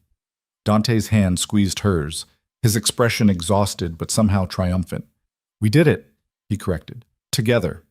The rest of the reception passed in a blur. Nora stayed close to Dante, fielding questions, deflecting when necessary, and slowly beginning to understand the intricate web of alliances and enmities that made up his world. People treated her differently after the dance, with more respect, more curiosity, as if she'd proven herself worthy of the Moretti name by holding Dante upright through a 3-minute waltz. It was well past midnight when the last guests finally left. Nora's feet ached from the heels, her face hurt from smiling, and her head spun with names and faces and political calculations she was still trying to process. Dante looked like he might pass out at any moment, the toll of the evening written in every line of his body. "You should rest," Nora said as they made their way back toward the residential wing, the house finally quiet around them. "I should," Dante agreed, but made no move to leave. Instead, he wheeled himself to a stop, looking up at Nora with an expression she couldn't quite decipher. "Thank you. For tonight. For playing your part so well. For—" He hesitated, then continued. for not letting me fall." "You wouldn't have fallen," Nora said, the truth of it settling in her bones. "You're too stubborn." "Maybe," Dante said. "Or maybe I just had something worth staying upright for." The words hung between them, weighted with meaning neither of them was quite ready to examine. Before Nora could respond, Dante turned his wheelchair toward his wing of the house. "Good night, Mrs. Moretti," he said, his voice carrying the ghost of something that might have been affection. "Good night," Nora replied, watching him disappear into the shadows. She stood alone in the empty hallway, still wearing the ivory gown, still playing a role that was becoming harder to distinguish from reality. Somewhere between the practice dinner and the first dance, between Dante's desperate struggle to stand and the way he'd looked at her like she was the only real thing in his carefully constructed world, the lines had started to blur. This was supposed to be temporary. A transaction, 6 months and done. But as Nora finally made her way back to her own room, she couldn't shake the feeling that something had shifted tonight. That the performance had become something else entirely, something dangerous and complicated and potentially devastating. She'd married Dante Moretti to save her grandmother. But somewhere along the way, she'd started caring whether he saved himself. And that Nora realized as she finally slipped out of the expensive gown and into her own clothes was the most dangerous thing of all. The weeks following the reception settled into something that almost resembled normalcy. If normal included living in a mansion with armed security and being married to a man who ran a criminal empire from a wheelchair, Nora found herself falling into patterns she hadn't anticipated. Breakfast in the sunroom while Dante worked through emails on his tablet. Afternoons at the hospital with her grandmother followed by quiet dinners where she and Dante actually talked about things that mattered. Evenings spent reading in the library while he took calls that she'd learned not to listen too closely to. Her grandmother was thriving. The transplant a complete success, her color returning along with her energy. She asked fewer questions about the mysterious scholarship now, too focused on her recovery and planning what she'd do once she was released. Nora let her plan, let her dream, and swallowed the guilt that came with lying to the one person who'd never lied to her. But it was worth it. Every time Nora saw her grandmother smile without pain shadowing her eyes, every time she heard her laugh at something one of the nurses said, the guilt became easier to bear. This was why she'd agreed to the arrangement. This was what mattered. What she hadn't expected was how much the rest of it would start to matter too. Dante had been different since the reception. Not softer exactly. He was still demanding, still controlled every detail of his world with an iron fist, still capable of cold fury when things didn't go according to plan. But with Nora, something had shifted. He sought her out now, seemed to actually want her company rather than just tolerating her presence. They'd started having breakfast together deliberately instead of by accident, and their conversations had evolved beyond surface pleasantries into something that felt almost like friendship. Almost, because friendship didn't quite capture the tension that hummed between them whenever they were in the same room. The awareness that came with accidental touches, the way Dante's eyes tracked her movements when he thought she wasn't looking, the moments when Nora caught herself wondering what it would be like if their arrangement was real instead of purchased. It was dangerous territory, and Nora knew it, but knowing and caring enough to stop were two different things. She was in the library one afternoon, supposedly studying for her nursing classes, but actually staring out the window at the gardens when Dante wheeled himself in. He'd been using the wheelchair more lately, Dr. Ross having warned that pushing too hard would damage his recovery rather than accelerate it. Dante had fought the logic, but eventually conceded, though Nora could tell it cost him something every time he had to sit down instead of stand. "You're avoiding your textbooks," he observed, positioning himself near her chair. "I'm taking a mental break," Nora corrected. "There's a difference." "Is there?" Dante's tone was amused rather than critical. "What's the break for? Too much information about kidney function?" "Actually, yes." Nora closed the book, grateful for the interruption. "I can diagram the entire nephron in my sleep at this point. Any more, and I'll start seeing them when I blink." Dante smiled. A real smile, not the sharp, dangerous expression he wore for the rest of the world. "Come with me. I want to show you something." Nora followed him through the house to a part of the estate she hadn't explored yet, a converted greenhouse that had been transformed into something between a garden and a sanctuary. Glass walls let in afternoon light, illuminating plants Nora couldn't identify, and a small fountain in the center that filled the space with the gentle sound of running water. "I didn't know this was here," Nora said, genuinely surprised. Not many people do, Dante replied, wheeling himself along a path between raised garden beds. My mother designed this space. Before she died, she spent hours here, said it was the only place she could think clearly. After the funeral, my father locked it up, said it hurt too much to see it without her. I had it reopened after the injury, thought maybe I'd understand what she meant about clarity. It was the most personal thing Dante had shared since their marriage, and Nora handled it carefully, sensing the weight of what he was offering. Did you? Understand, I mean? Sometimes. Dante stopped near the fountain, his expression distant. When the pain gets bad, or the therapy feels impossible, or I catch myself wondering if I'll ever really recover, I come here. Sit with the quiet. Try to remember that my mother survived worse than this and still managed to find beauty in the world. What happened to her? Nora asked softly, sitting on the bench beside his wheelchair. Cancer, ovarian. By the time they caught it, there was nothing anyone could do. Dante's voice was carefully controlled, but Nora heard the old grief beneath it. She lasted 8 months, fought every single day. Near the end, when the pain was unbearable, she told me that strength wasn't about winning. It was about refusing to let the fight turn you into something you weren't. Said the real victory was staying human even when everything in you wanted to become a monster. Did you listen? Nora asked, already knowing the answer. Dante's laugh was bitter. No, I became exactly the monster she warned me not to be. Built an empire on fear and violence, made choices that would have broken her heart, convinced myself that power was the same thing as strength. And then someone put 3 bullets in my back, and I woke up paralyzed, finally understanding what she meant.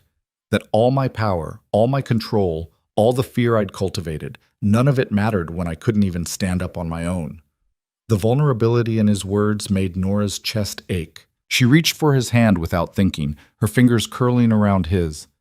You're not a monster, Dante.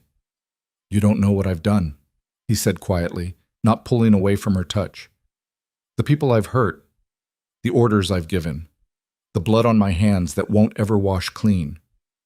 Maybe not, Nora agreed, but I know what you're doing now, fighting to recover, trying to hold your empire together without resorting to the violence you used to depend on, building something different. That counts for something. Dante looked at her then, really looked at her, and the intensity in his eyes made Nora's breath catch. Why are you really here, Nora? And don't say it's just about the money. I see how you look at me sometimes, like you're trying to solve a puzzle. What are you looking for? The question caught Nora off guard, stripped away the easy answers she'd prepared. She could lie, could deflect, could maintain the professional distance that was supposed to protect them both. But sitting in his mother's greenhouse, surrounded by beauty that had survived grief and abandonment, honesty felt like the only option. I'm looking for proof that people can change, she said finally. That making one desperate choice doesn't define your entire life. That you can start from a terrible place and still end up somewhere good. Because if you can do it, if someone like you can transform into someone better, then maybe I can too. You don't need to change, Dante said, his voice rough. He stopped, seemed to struggle for words. You're the first real thing that's happened to me in years. Everyone else wants something, plays an angle, performs for advantage. But you look at me like I'm just a man. Not a boss, not a threat, not an opportunity. Just someone trying not to drown. Isn't that what you are? Nora asked softly. I used to know, Dante admitted. Now I'm not sure anymore. They sat in silence after that, hands still joined, the fountain providing a gentle soundtrack to thoughts neither of them was ready to voice. Nora understood that something was shifting between them, that the careful boundaries they'd maintained were eroding with each shared moment. She should pull back, should remember that this was temporary, that in less than 5 months they'd go their separate ways and pretend this marriage had never been real. But she didn't want to pull back, didn't want to pretend. And that terrified her more than anything in Dante's dangerous world ever could. The moment broke when Dante's phone buzzed with a message. He glanced at it, and whatever he saw made his expression shutter closed, the vulnerable man disappearing behind the cold businessman. I have to take this, he said, releasing Nora's hand. Julian needs me in my office. He wheeled himself away before she could respond. leaving Nora alone in the greenhouse with the unsettling realization that she was falling for her temporary husband. Not because of his power or his money or the role he played in her survival, but because underneath all the violence and control was someone fighting desperately to become better than he'd been.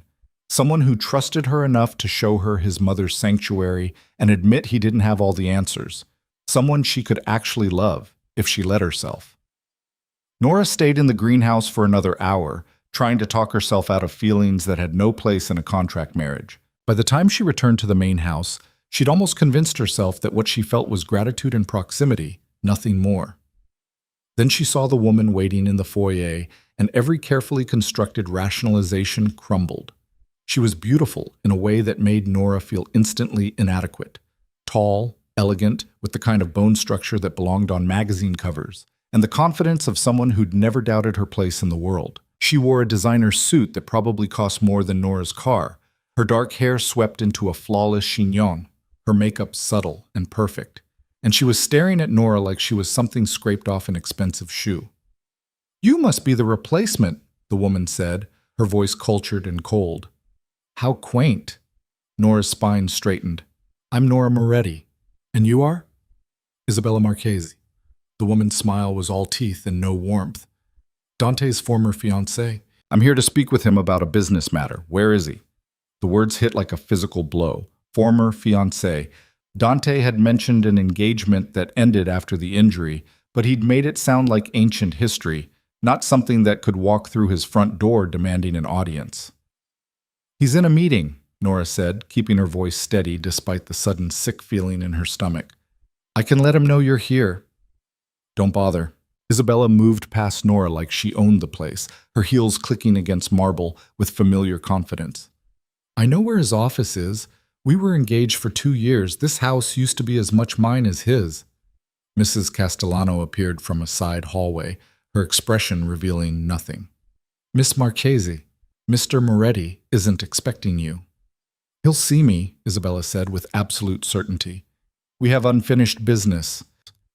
She disappeared down the hallway before anyone could stop her, leaving Nora standing in the foyer with a growing sense of dread.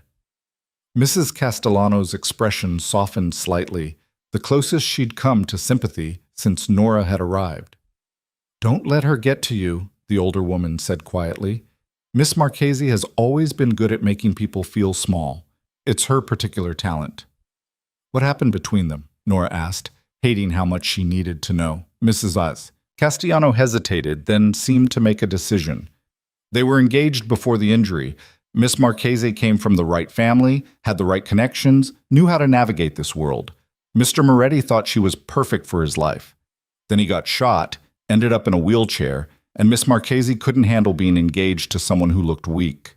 She broke it off 3 months into his recovery, cited irreconcilable differences in the paperwork. Broke his heart, though he'd never admit it. The revelation made too many things click into place. Dante's walls, his certainty that their marriage was just business, his determination to stand at the reception despite the cost. He was proving he wasn't the broken man Isabella had abandoned. He was showing everyone, but especially her, that he was still formidable. Nora should have felt vindicated, should have been glad that Dante's emotional distance had a source that had nothing to do with her. Instead, she felt fury building in her chest, white-hot and protective, directed at a woman who'd looked at Dante's injury and seen only weakness. She was halfway to Dante's office before she realized she was moving, driven by something that felt a lot like possessiveness, and nothing like the professional detachment she was supposed to maintain. The door was partially open and voices carried into the hallway. Dante's, controlled and cold, and Isabella's, sharp with something that might have been desperation or calculation. "Ridiculous, Dante. You married some nobody to meet the trust deadline? Do you have any idea how that looks?" "It looks like I'm in control of my life and my business," Dante replied, his voice dangerously calm. "Something you made very clear you wanted no part of when I was at my weakest." "I made a mistake." Isabella's voice shifted, took on a pleading quality that sounded calculated. "I was scared, overwhelmed by everything that happened. But I've had time to think, to realize what I gave up. We were good together, Dante. We could be again." "We were never good together," Dante said flatly. "We were convenient. You wanted access to my world. I wanted someone who understood it. But the moment that became inconvenient, the moment you had to actually stand by me instead of just standing next to me, you ran. So no, Isabella, we're done. We were done the day you walked out of the hospital. And her?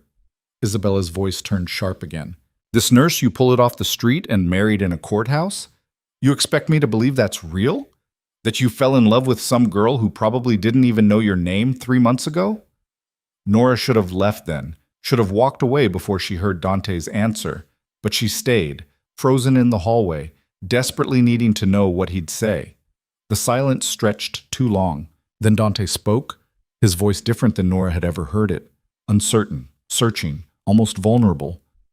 I don't know what it is, he admitted, but it's more real than anything I had with you. Nora looks at me and sees a person, not a position. She held me up when I could barely stand, not because she was paid to, but because she chose to.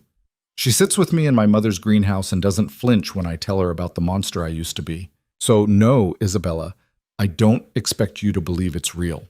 I barely believe it myself, but it's mine, and you have no place in it. Nora's hand flew to her mouth, stifling the sound that wanted to escape. Through the crack in the door, she saw Isabella's face twist with fury, and something that looked like genuine pain. You're making a mistake, Isabella said, her voice cold again. She doesn't belong in this world. She'll crack under the pressure. Or worse, she'll get herself killed because she doesn't understand the rules. And when that happens, don't come crying to me. I won't need to, Dante said. Because unlike you, Nora is stronger than she looks. Now get out of my house, Isabella. We have nothing left to say to each other. Nora heard movement and barely managed to duck into a side room before Isabella stormed past, her face a mask of barely controlled rage. After her heels faded down the hallway, after the front door slammed with enough force to rattle the windows, Nora emerged from hiding and found herself face to face with Julian, who'd appeared from somewhere with his usual impeccable timing. Eavesdropping, Mrs. Moretti? He asked, one eyebrow raised. Learning about my husband's past, Nora corrected, lifting her chin. There's a difference. Is there? Julian's expression was amused. For what it's worth, everything Dante told her was true. Isabella was never right for him. Too focused on image, not enough substance. You, on the other hand. He paused, studying Nora with that clinical assessment she'd never quite gotten used to. You might actually be exactly what he needs, even if neither of you planned it that way. This is temporary, Nora said, more to convince herself than Julian. In 4 months, we go our separate ways. Do you really believe that? Julian asked softly. Because I've known Dante for 15 years, and I've never seen him look at anyone the way he looks at you. Not Isabella, not anyone. Whatever this started as, it's not that anymore. He walked away before Nora could respond, leaving her standing in the hallway with her heart racing and her carefully maintained emotional distance in ruins. She should go to Dante, should talk about what just happened, should address the impossible thing growing between them. Instead, she went to her room, locked the door, and tried to figure out when exactly she'd stopped playing a role and started living a life she couldn't afford to want. That night, sleep eluded her completely. Nora lay in bed staring at the ceiling, replaying Dante's words to Isabella over and over. More real than anything I had with you. She sees a person, not a position. It's mine, and you have no place in it. He defended their marriage like it mattered, like she mattered, not as a convenient solution to an inheritance problem, but as someone worth fighting for. The realization was terrifying and exhilarating in equal measure. Around 2 a.m, Nora gave up on sleep and wandered down to the kitchen, hoping tea and distraction might quiet her spinning thoughts. She found Dante there instead, silhouetted against the windows in his wheelchair, a glass of whiskey in his hand, and exhaustion written in every line of his body. Can't sleep either? She asked quietly. Dante turned, and something in his expression made Nora's breath catch. I keep thinking about what Isabella said, that you don't belong here, that this world will destroy you. Do you believe that? Nora asked, moving closer. I don't know. Dante set down his glass, his eyes never leaving hers. I know I should. I know the smart thing would be to keep you at arm's length, maintain the distance, let you walk away clean when this is over. But I don't want to be smart anymore, Nora. I'm tired of calculating every relationship, every interaction, every moment. With you, I just... He stopped, frustrated. I just want to be honest. Then be honest, Nora said, her heart hammering. Tell me what you want. I want you to stay. The words came out raw, unguarded. Not because of the contract or the money or the arrangement. I want you to stay because you choose to. Because this, whatever this is between us, is worth exploring. And I know that's selfish. I know I have no right to ask when you signed up for 6 months of pretending, but I'm asking anyway. Nora stood frozen, every rational argument against what he was proposing warring with the simple truth that she wanted the same thing. Wanted him, wanted this, wanted to see where honesty could take them when they stopped hiding behind contracts and performances. I'm scared, she admitted quietly. Scared of getting hurt, scared of falling for someone whose world involves bodies and rivers and armed guards and enemies who want him dead. Scared that this is just proximity and gratitude dressed up as something more. I'm scared too, Dante said, wheeling himself closer until he was right in front of her. Terrified, actually. But I'd rather be terrified with you than safe and alone anymore. So if you're willing to take the risk, if you're willing to see what this could be without the contracts and the timelines, I'm asking you to try. Nora looked down at him, at this man who'd fought his way back from the edge of death, who'd stood for her when standing was agony, who'd defended their marriage to his ex-fiancée like it was the most real thing in his life. She thought about the greenhouse, about shared breakfasts and quiet evenings, about all the small moments that had built something neither of them had planned for. She thought about walking away in 4 months, going back to her old life pretending this had never happened. The idea made her chest ache with a loneliness she could already feel. Okay, she said softly. Let's try. Dante's expression transformed, relief and wonder, and something that looked a lot like hope. He reached for her hand, pulling her down until she was kneeling in front of his wheelchair, their faces level, their breath mingling in the small space between them. I don't know how to do this, he admitted. The real relationship part. I'm going to mess up, probably hurt you without meaning to, definitely make mistakes. Then we'll mess up together, Nora said, her hand cupping his face. And figure it out as we go. Dante leaned forward, closing the distance, and kissed her with a tenderness that made Nora's eyes burn with unshed tears. It wasn't the desperate kiss of people who'd been waiting too long, but something gentler, a promise, maybe, or the beginning of something neither of them knew how to name yet. When they finally pulled apart, Dante rested his forehead against hers, his hands framing her face like she was something precious. Stay tonight, he said quietly. Not in the East Wing, with me, just to sleep. Nothing more. I don't want to be alone anymore. Nora nodded, beyond words, and let Dante lead her to his wing of the house, to rooms she'd never entered, to a bed they shared for the first time with nothing between them but honesty and the fragile beginning of something real. They fell asleep tangled together, Dante's arm around her waist, Nora's head on his shoulder, both of them surrendering to the truth they'd been fighting since the night they met. This wasn't temporary anymore. This wasn't a performance. This was real and terrifying, and possibly the best decision either of them had ever made. Outside, the estate settled into silence, security making their rounds, the world continuing to turn. Inside, 2 people who'd married for all the wrong reasons discovered they'd somehow found all the right ones along the way. And for the first time since the injury, since the bullets, and the betrayal, and the desperate scramble to maintain control, Dante Moretti slept without nightmares, anchored by the woman in his arms who'd chosen to stay. Morning arrived with sunlight streaming through windows Nora didn't recognize, and for a disorienting moment, she couldn't remember where she was. Then she felt the weight of Dante's arm across her waist, heard his steady breathing behind her, and reality settled back into place with startling clarity. She'd spent the night in Dante's bed. They'd crossed a line that couldn't be uncrossed, moved from performance into something genuine and potentially devastating. And instead of panicking, instead of retreating back to the safety of emotional distance, Nora felt something that might have been peace. Dante stirred behind her, his arm tightening slightly before he seemed to wake fully and remember where they were, what they'd decided in the quiet hours of the night.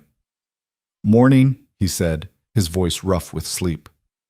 Morning, Nora replied, turning to face him. In the early light, without the armor of his usual control, Dante looked younger, more vulnerable, almost like the man he might have been if life had been kinder. "Any regrets?" he asked, and beneath the casual tone was genuine uncertainty. "Not yet," Nora said honestly. "Ask me again when your world inevitably tries to destroy me." Dante's smile was crooked, almost boyish. "Fair enough. For what it's worth, I'll do my best to prevent the destroying part." "Your best better be very good," Nora said, but she was smiling too, and the tension that had defined their relationship for weeks was gone, replaced by something easier, warmer. They stayed in bed longer than they should have, talking quietly about nothing important, her classes, his physical therapy, Mrs. Castellano's barely concealed disapproval of everyone and everything. Normal conversation between two people learning how to be together without pretending. It felt revolutionary and ordinary all at once. The next 2 weeks unfolded with a sweetness Nora hadn't known she was capable of feeling. She and Dante stopped maintaining separate wings of the house, stopped pretending their marriage was purely transactional. They had breakfast together every morning, Dante sometimes cooking despite the difficulty of maneuvering his wheelchair around the kitchen, both of them laughing when he burned the eggs or she oversalted the coffee. They studied together in the evenings, Nora with her nursing texts, Dante with business reports. Their legs tangled together on the library sofa while music played softly in the background. Dante's recovery accelerated, Dr. Ross noting with professional satisfaction that his patient's improved mood was translating into better physical progress. He could stand for longer periods now, take steps with the walker that looked almost natural, and the pain that had been his constant companion was slowly receding. Nora's grandmother was released from the hospital, moving into a rehabilitation facility that felt more like a luxury resort than a medical center. She was thriving, her strength returning daily, and when Nora visited, she talked constantly about the future. The garden she'd plant, the volunteer work she wanted to resume, the joy of being given a second chance at life. "You look different," her grandmother observed one afternoon, studying Nora with the knowing eyes of someone who'd raised her from childhood. "Happy, like something's finally going right." Nora felt the guilt rise, the weight of all the lies she'd told stacking up like debts she couldn't repay. But she pushed it down and smiled, because her grandmother was alive, healthy, talking about futures instead of saying goodbye. Whatever moral compromises Nora had made, whatever prices she'd paid, this moment made them worthwhile. "Things are good," Nora said, and it wasn't even a lie. Really good. She should have known it couldn't last. The call came on a Tuesday afternoon while Nora was studying in the greenhouse, and Dante was in a meeting with Marcus about shipment routes that Nora had learned not to ask too many questions about. Her phone buzzed with an unknown number, and something in her gut told her to answer. "Mrs. Moretti?" The voice was female, professional, unfamiliar. "My name is Catherine Reynolds. I'm a journalist with the Tribune. I'm working on a story about your husband's business operations, and I was hoping to ask you a few questions." Nora's blood went cold. "I don't have any comment about my husband's business." "That's understandable," Catherine said smoothly. "But I think you might want to hear what I've uncovered. It involves you directly, the circumstances of your marriage specifically. I have documents showing that you were paid to marry Mr. Moretti, that this entire relationship is a fabrication designed to circumvent inheritance laws. I'm running the story in 3 days unless you'd like to provide your side." The world seemed to tilt sideways. Nora gripped the phone so hard her knuckles went white. "Who told you that?" "A source close to the Moretti family. Someone with access to financial records and legal documents. Someone who's tired of watching Dante Moretti manipulate the system." Catherine paused. "I'm not trying to destroy you, Mrs. Moretti, but the public has a right to know when powerful men are committing fraud. If you cooperate, if you tell me the truth about what happened, I can frame the story in a way that's sympathetic to your situation. Otherwise, you're just going to look like a willing accomplice." "I need to think about this," Nora managed, her voice shaking. "You have 48 hours, Catherine said. After that, I publish what I have. My number's on your caller ID. Use it." The line went dead, leaving Nora sitting in her dead mother-in-law's greenhouse, with her heart racing and her carefully constructed world crumbling around her. Someone had leaked their secret. Someone with access to the contract, to the financial records, to the truth they'd both worked so hard to hide.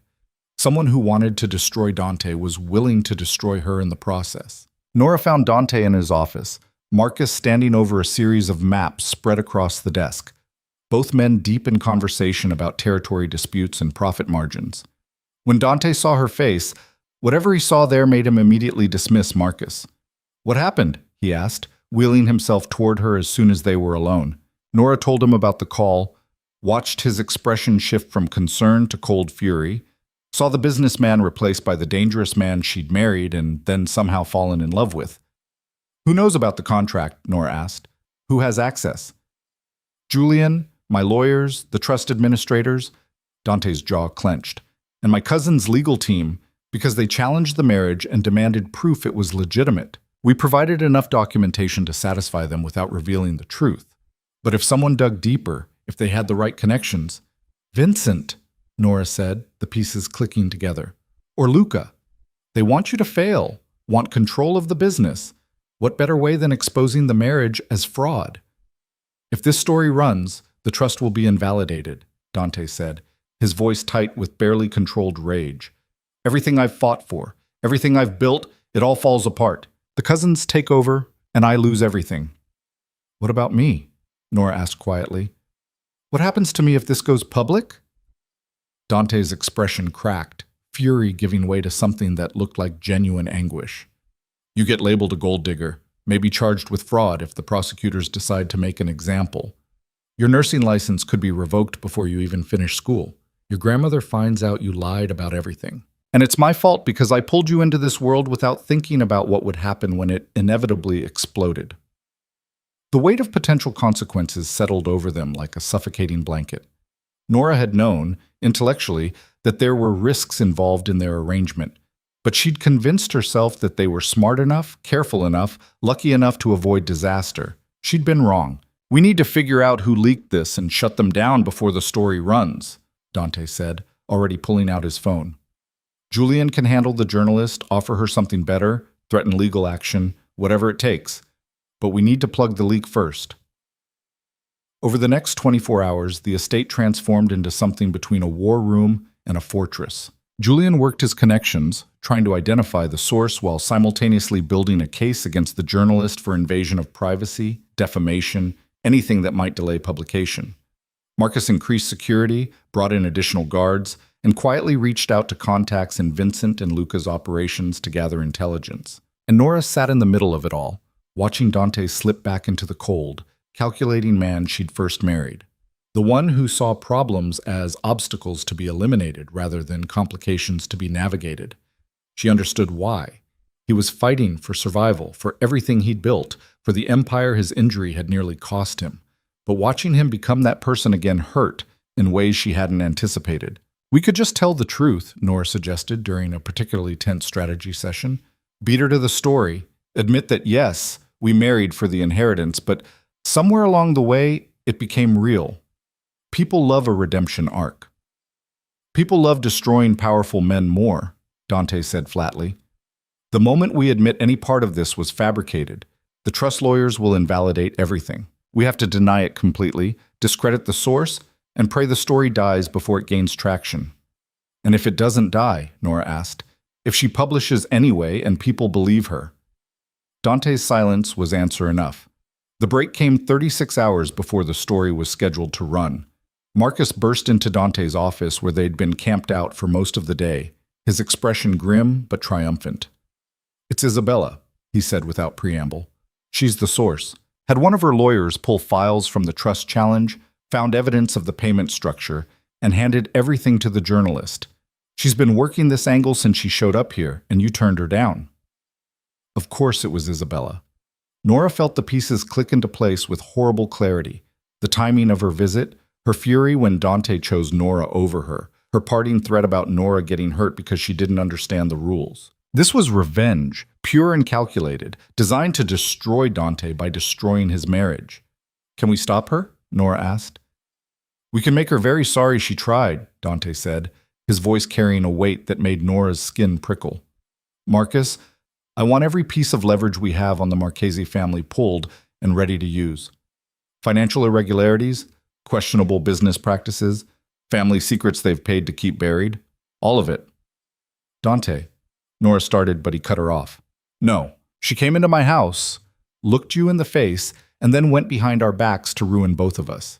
She doesn't get mercy, she gets consequences." The fury in his voice was familiar. This was the man who ordered bodies dumped in rivers, who built his empire on fear and violence, who didn't forgive betrayal. Nora had known he was capable of this, had seen glimpses of it in overheard conversations and careful avoidance of certain topics. But seeing him embrace it so completely, watching him become the monster his mother had warned against, made her realize just how fragile their happiness had been.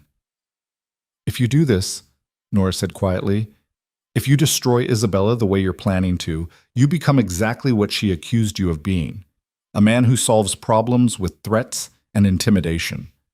Is that who you want to be?" "It's who I need to be to survive," Dante said, not looking at her. "You want me to be better, to choose mercy over violence, to transform into some kind of reformed criminal. But that's not reality, Nora. Reality is that people like Isabella will always see kindness as weakness and use it against you. The only way to win is to be more ruthless than your enemies." "And if winning costs you everything that matters?" Nora asked.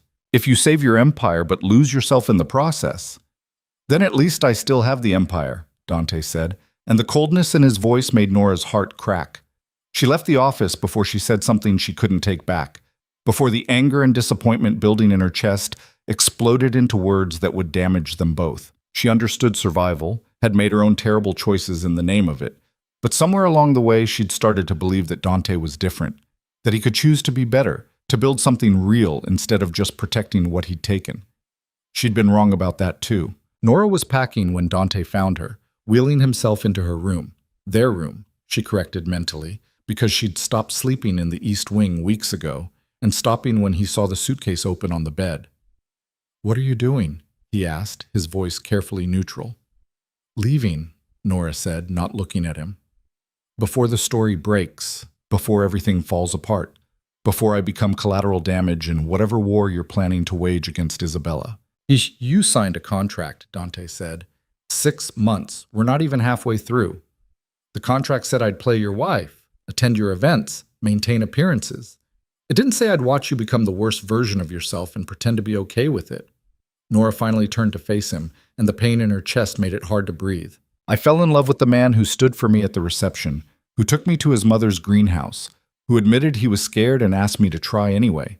But that man just threatened to destroy someone out of revenge, and I don't know if he's coming back." "You fell in love with me?" Dante's voice was barely above a whisper, and all the cold calculation had drained from his face, leaving only raw vulnerability. "Of course I did," Nora said, tears burning her eyes. "I'm an idiot who fell for someone I was supposed to be pretending with. But I can't watch you sacrifice everything good about yourself just to win. I can't be the reason you become the monster your mother warned you about." Dante stared at her for a long moment, something enormous shifting behind his eyes. Then he wheeled himself to the window, his back to her, his shoulders rigid with tension. "My mother told me something else," he said finally, "the day before she died. She said that the people worth keeping in your life are the ones who make you want to be better, even when being worse would be easier.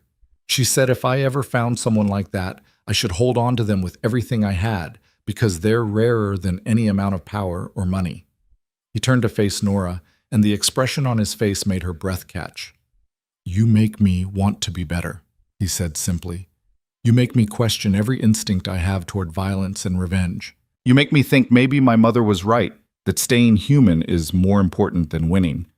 And you're right. I was about to destroy Isabella because it's what I've always done, because being ruthless has kept me alive this long." "But?" Nora asked softly. "But I don't want to be that person anymore," Dante said, and the admission seemed to cost him everything. "Not if it means losing you. Not if it means becoming something you can't love." Nora's hand stilled on the suitcase. "What are you saying?" "I'm saying we call Isabella. We tell her we know she's the source, and we give her a choice. She pulls the story, signs an NDA, and disappears from our lives permanently. In exchange, we don't retaliate. We don't destroy her family. We don't leak her secrets. We don't do any of the things I was planning. We let her walk away, and we survive whatever fallout comes from the story if she refuses." "That's not ruthless," Nora said. "That's mercy. That's me choosing you over my empire," Dante corrected. choosing who I want to be over who I've been, choosing to trust that maybe love and honesty are stronger than fear and control. The words hung between them, weighted with significance that went far beyond the immediate crisis.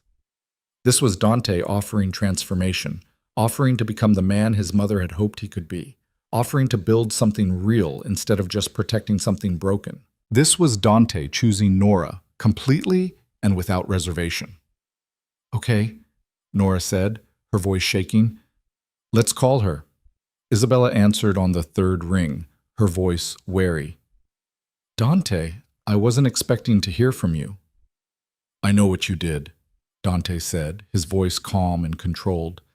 "I know you're the leak, that you gave the journalist everything she needed to destroy my marriage and invalidate the trust. And I know why. Because I chose Nora over you, and you couldn't handle it." Silence on the other end, then Isabella's cold laugh. "Are you calling to threaten me? Because I've already given the story to multiple sources. Whatever you're planning to do to shut me up, it's too late." "I'm calling to offer you mercy," Dante said, and Nora heard the cost in his voice, the difficulty of choosing this path over the easier, more violent one. "Call off your journalist, sign an NDA. Walk away from this, and I'll let you. No retaliation, no consequences, no using everything I know about your family's business dealings to destroy you. You get to leave clean." "And if I refuse?" Isabella asked, suspicion clear in her tone.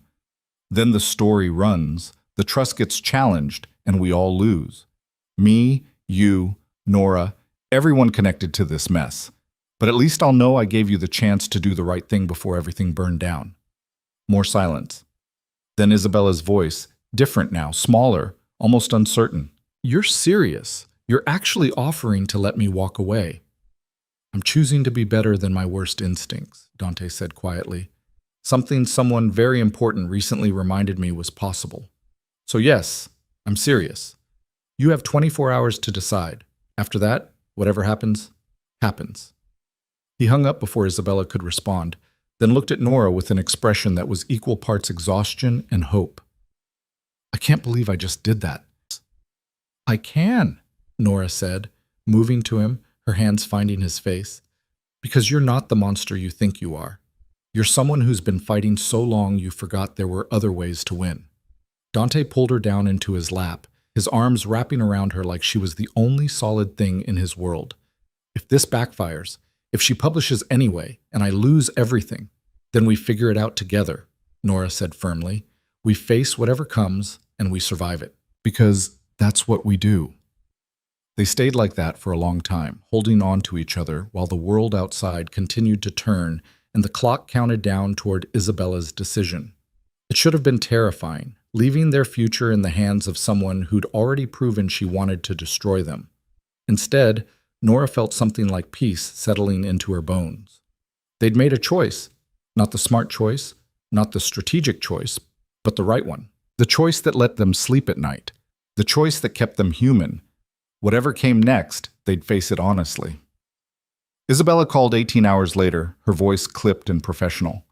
"The journalist has agreed to kill the story in exchange for an exclusive on something else, a corruption scandal in the mayor's office that I happen to have documentation for. Your marriage is safe, for now. I'll sign your NDA, and then I'm leaving the city." "We're done, Dante. Truly done." "Thank you," Dante said, and meant it.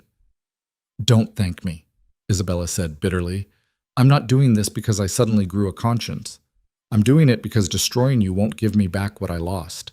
And because—" She paused, then continued quietly, "because maybe you're right. Maybe Nora is better for you than I ever was. Maybe she can give you something I couldn't." She hung up before Dante could respond, leaving them in the sudden, stunning silence of a disaster averted. "It's over," Nora said, barely able to believe it.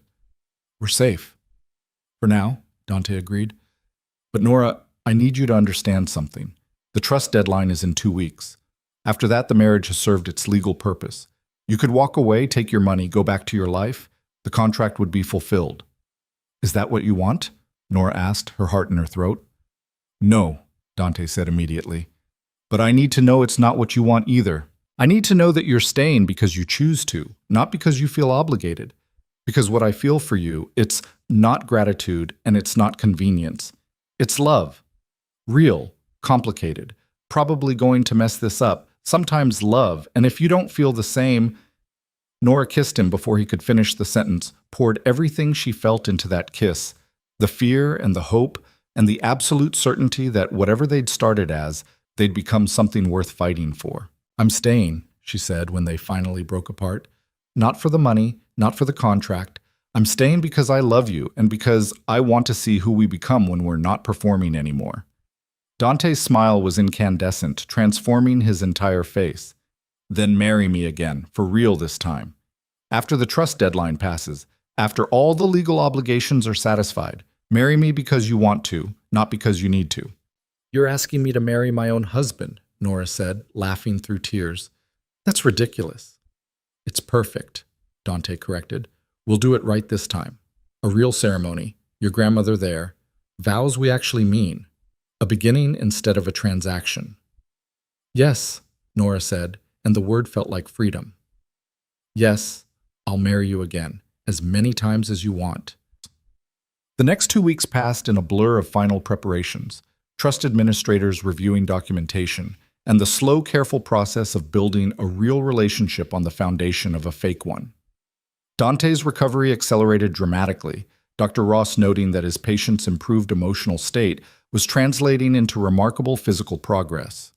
He graduated from the walker to a cane, then to taking short walks with just Nora's arm for support. The trust deadline came and went without incident. The legal requirements satisfied, the inheritance secured. Vincent and Luca made noises about challenging the results, but without evidence of fraud, they had no grounds.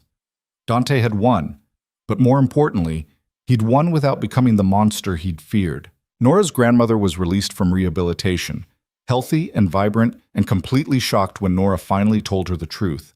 Not all of it, not the parts about organized crime and contract marriages, but enough. Enough to explain that she'd met someone, fallen in love, and wanted her grandmother at the real wedding. "I knew there was something you weren't telling me," her grandmother said, but she was smiling, her eyes bright with tears.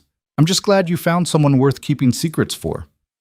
The second wedding took place 6 months after the first, in the greenhouse where Dante's mother used to find clarity, surrounded by people who actually mattered. Nora's grandmother, looking healthier than she had in years. Dr. Ross, who'd become something like a friend during the long months of therapy.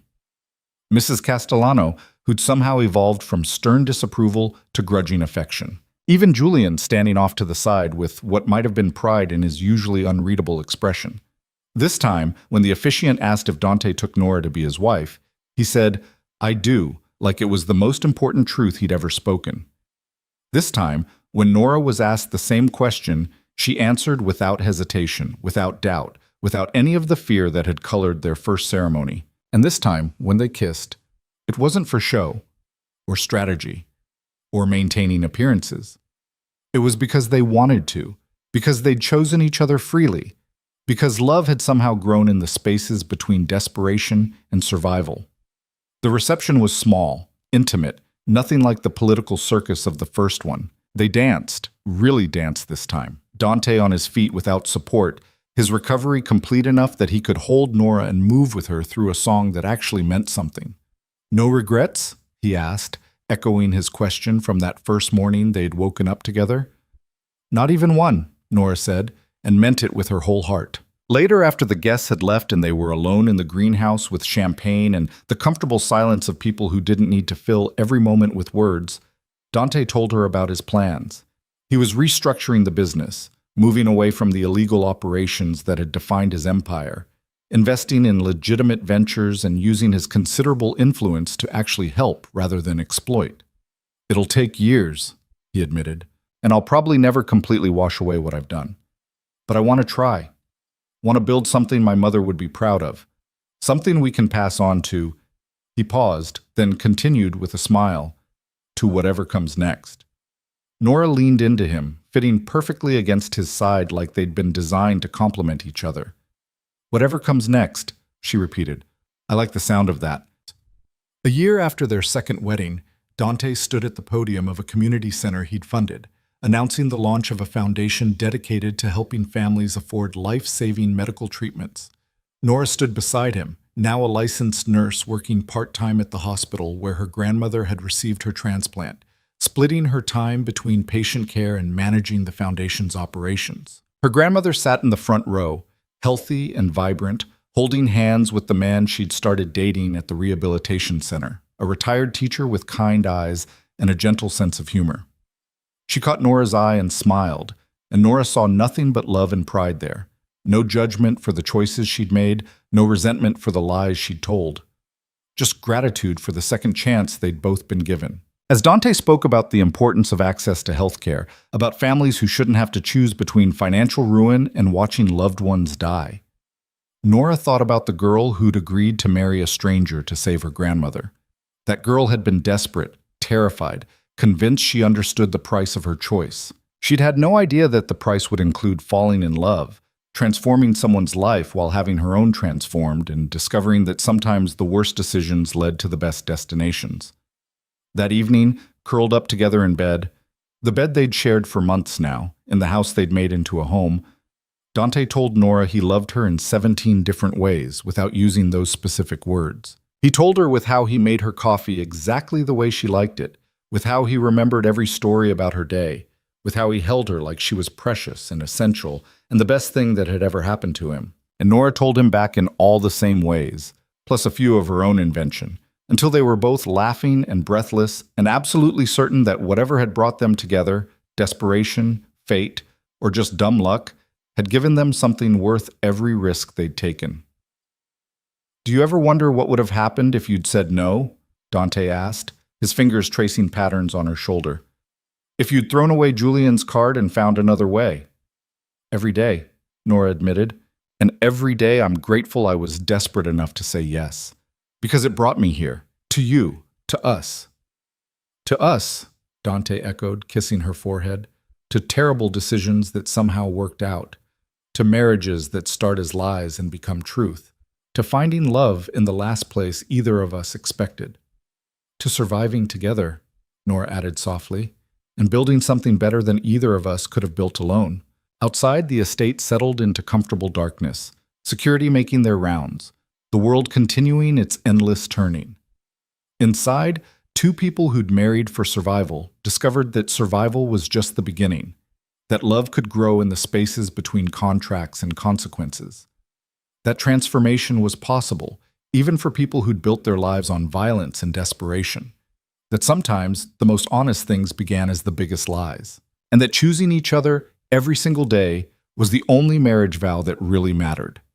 Years later, when people asked Nora how she'd met her husband, she'd smile and tell them a version of the truth, that they'd met during one of the darkest periods of her life, that he'd offered her a way out when she had none, that somewhere between desperation and survival, they'd found something real. She'd leave out the contracts and the money, the threats and the danger, the performance that became reality. She'd leave out everything except the essential truth, that Dante Moretti had been broken when she met him, and so had she, and together they'd learned how to build something whole. That was the story worth telling. The rest was just details. And in the greenhouse that had witnessed their second beginning, where Dante's mother's carefully tended plants still thrived under Nora's care, where they came when the world felt too heavy and they needed to remember who they'd chosen to become. There, in that space filled with light and growth and the quiet persistence of things that refused to die, their story continued. Not as a mafia boss and the girl he'd paid to marry him, but as two people who'd looked at each other's broken pieces and decided to build something beautiful anyway. That was the ending they'd earned, the one they'd fought for, the one they'd chosen together. And it was, in every way that mattered, perfect.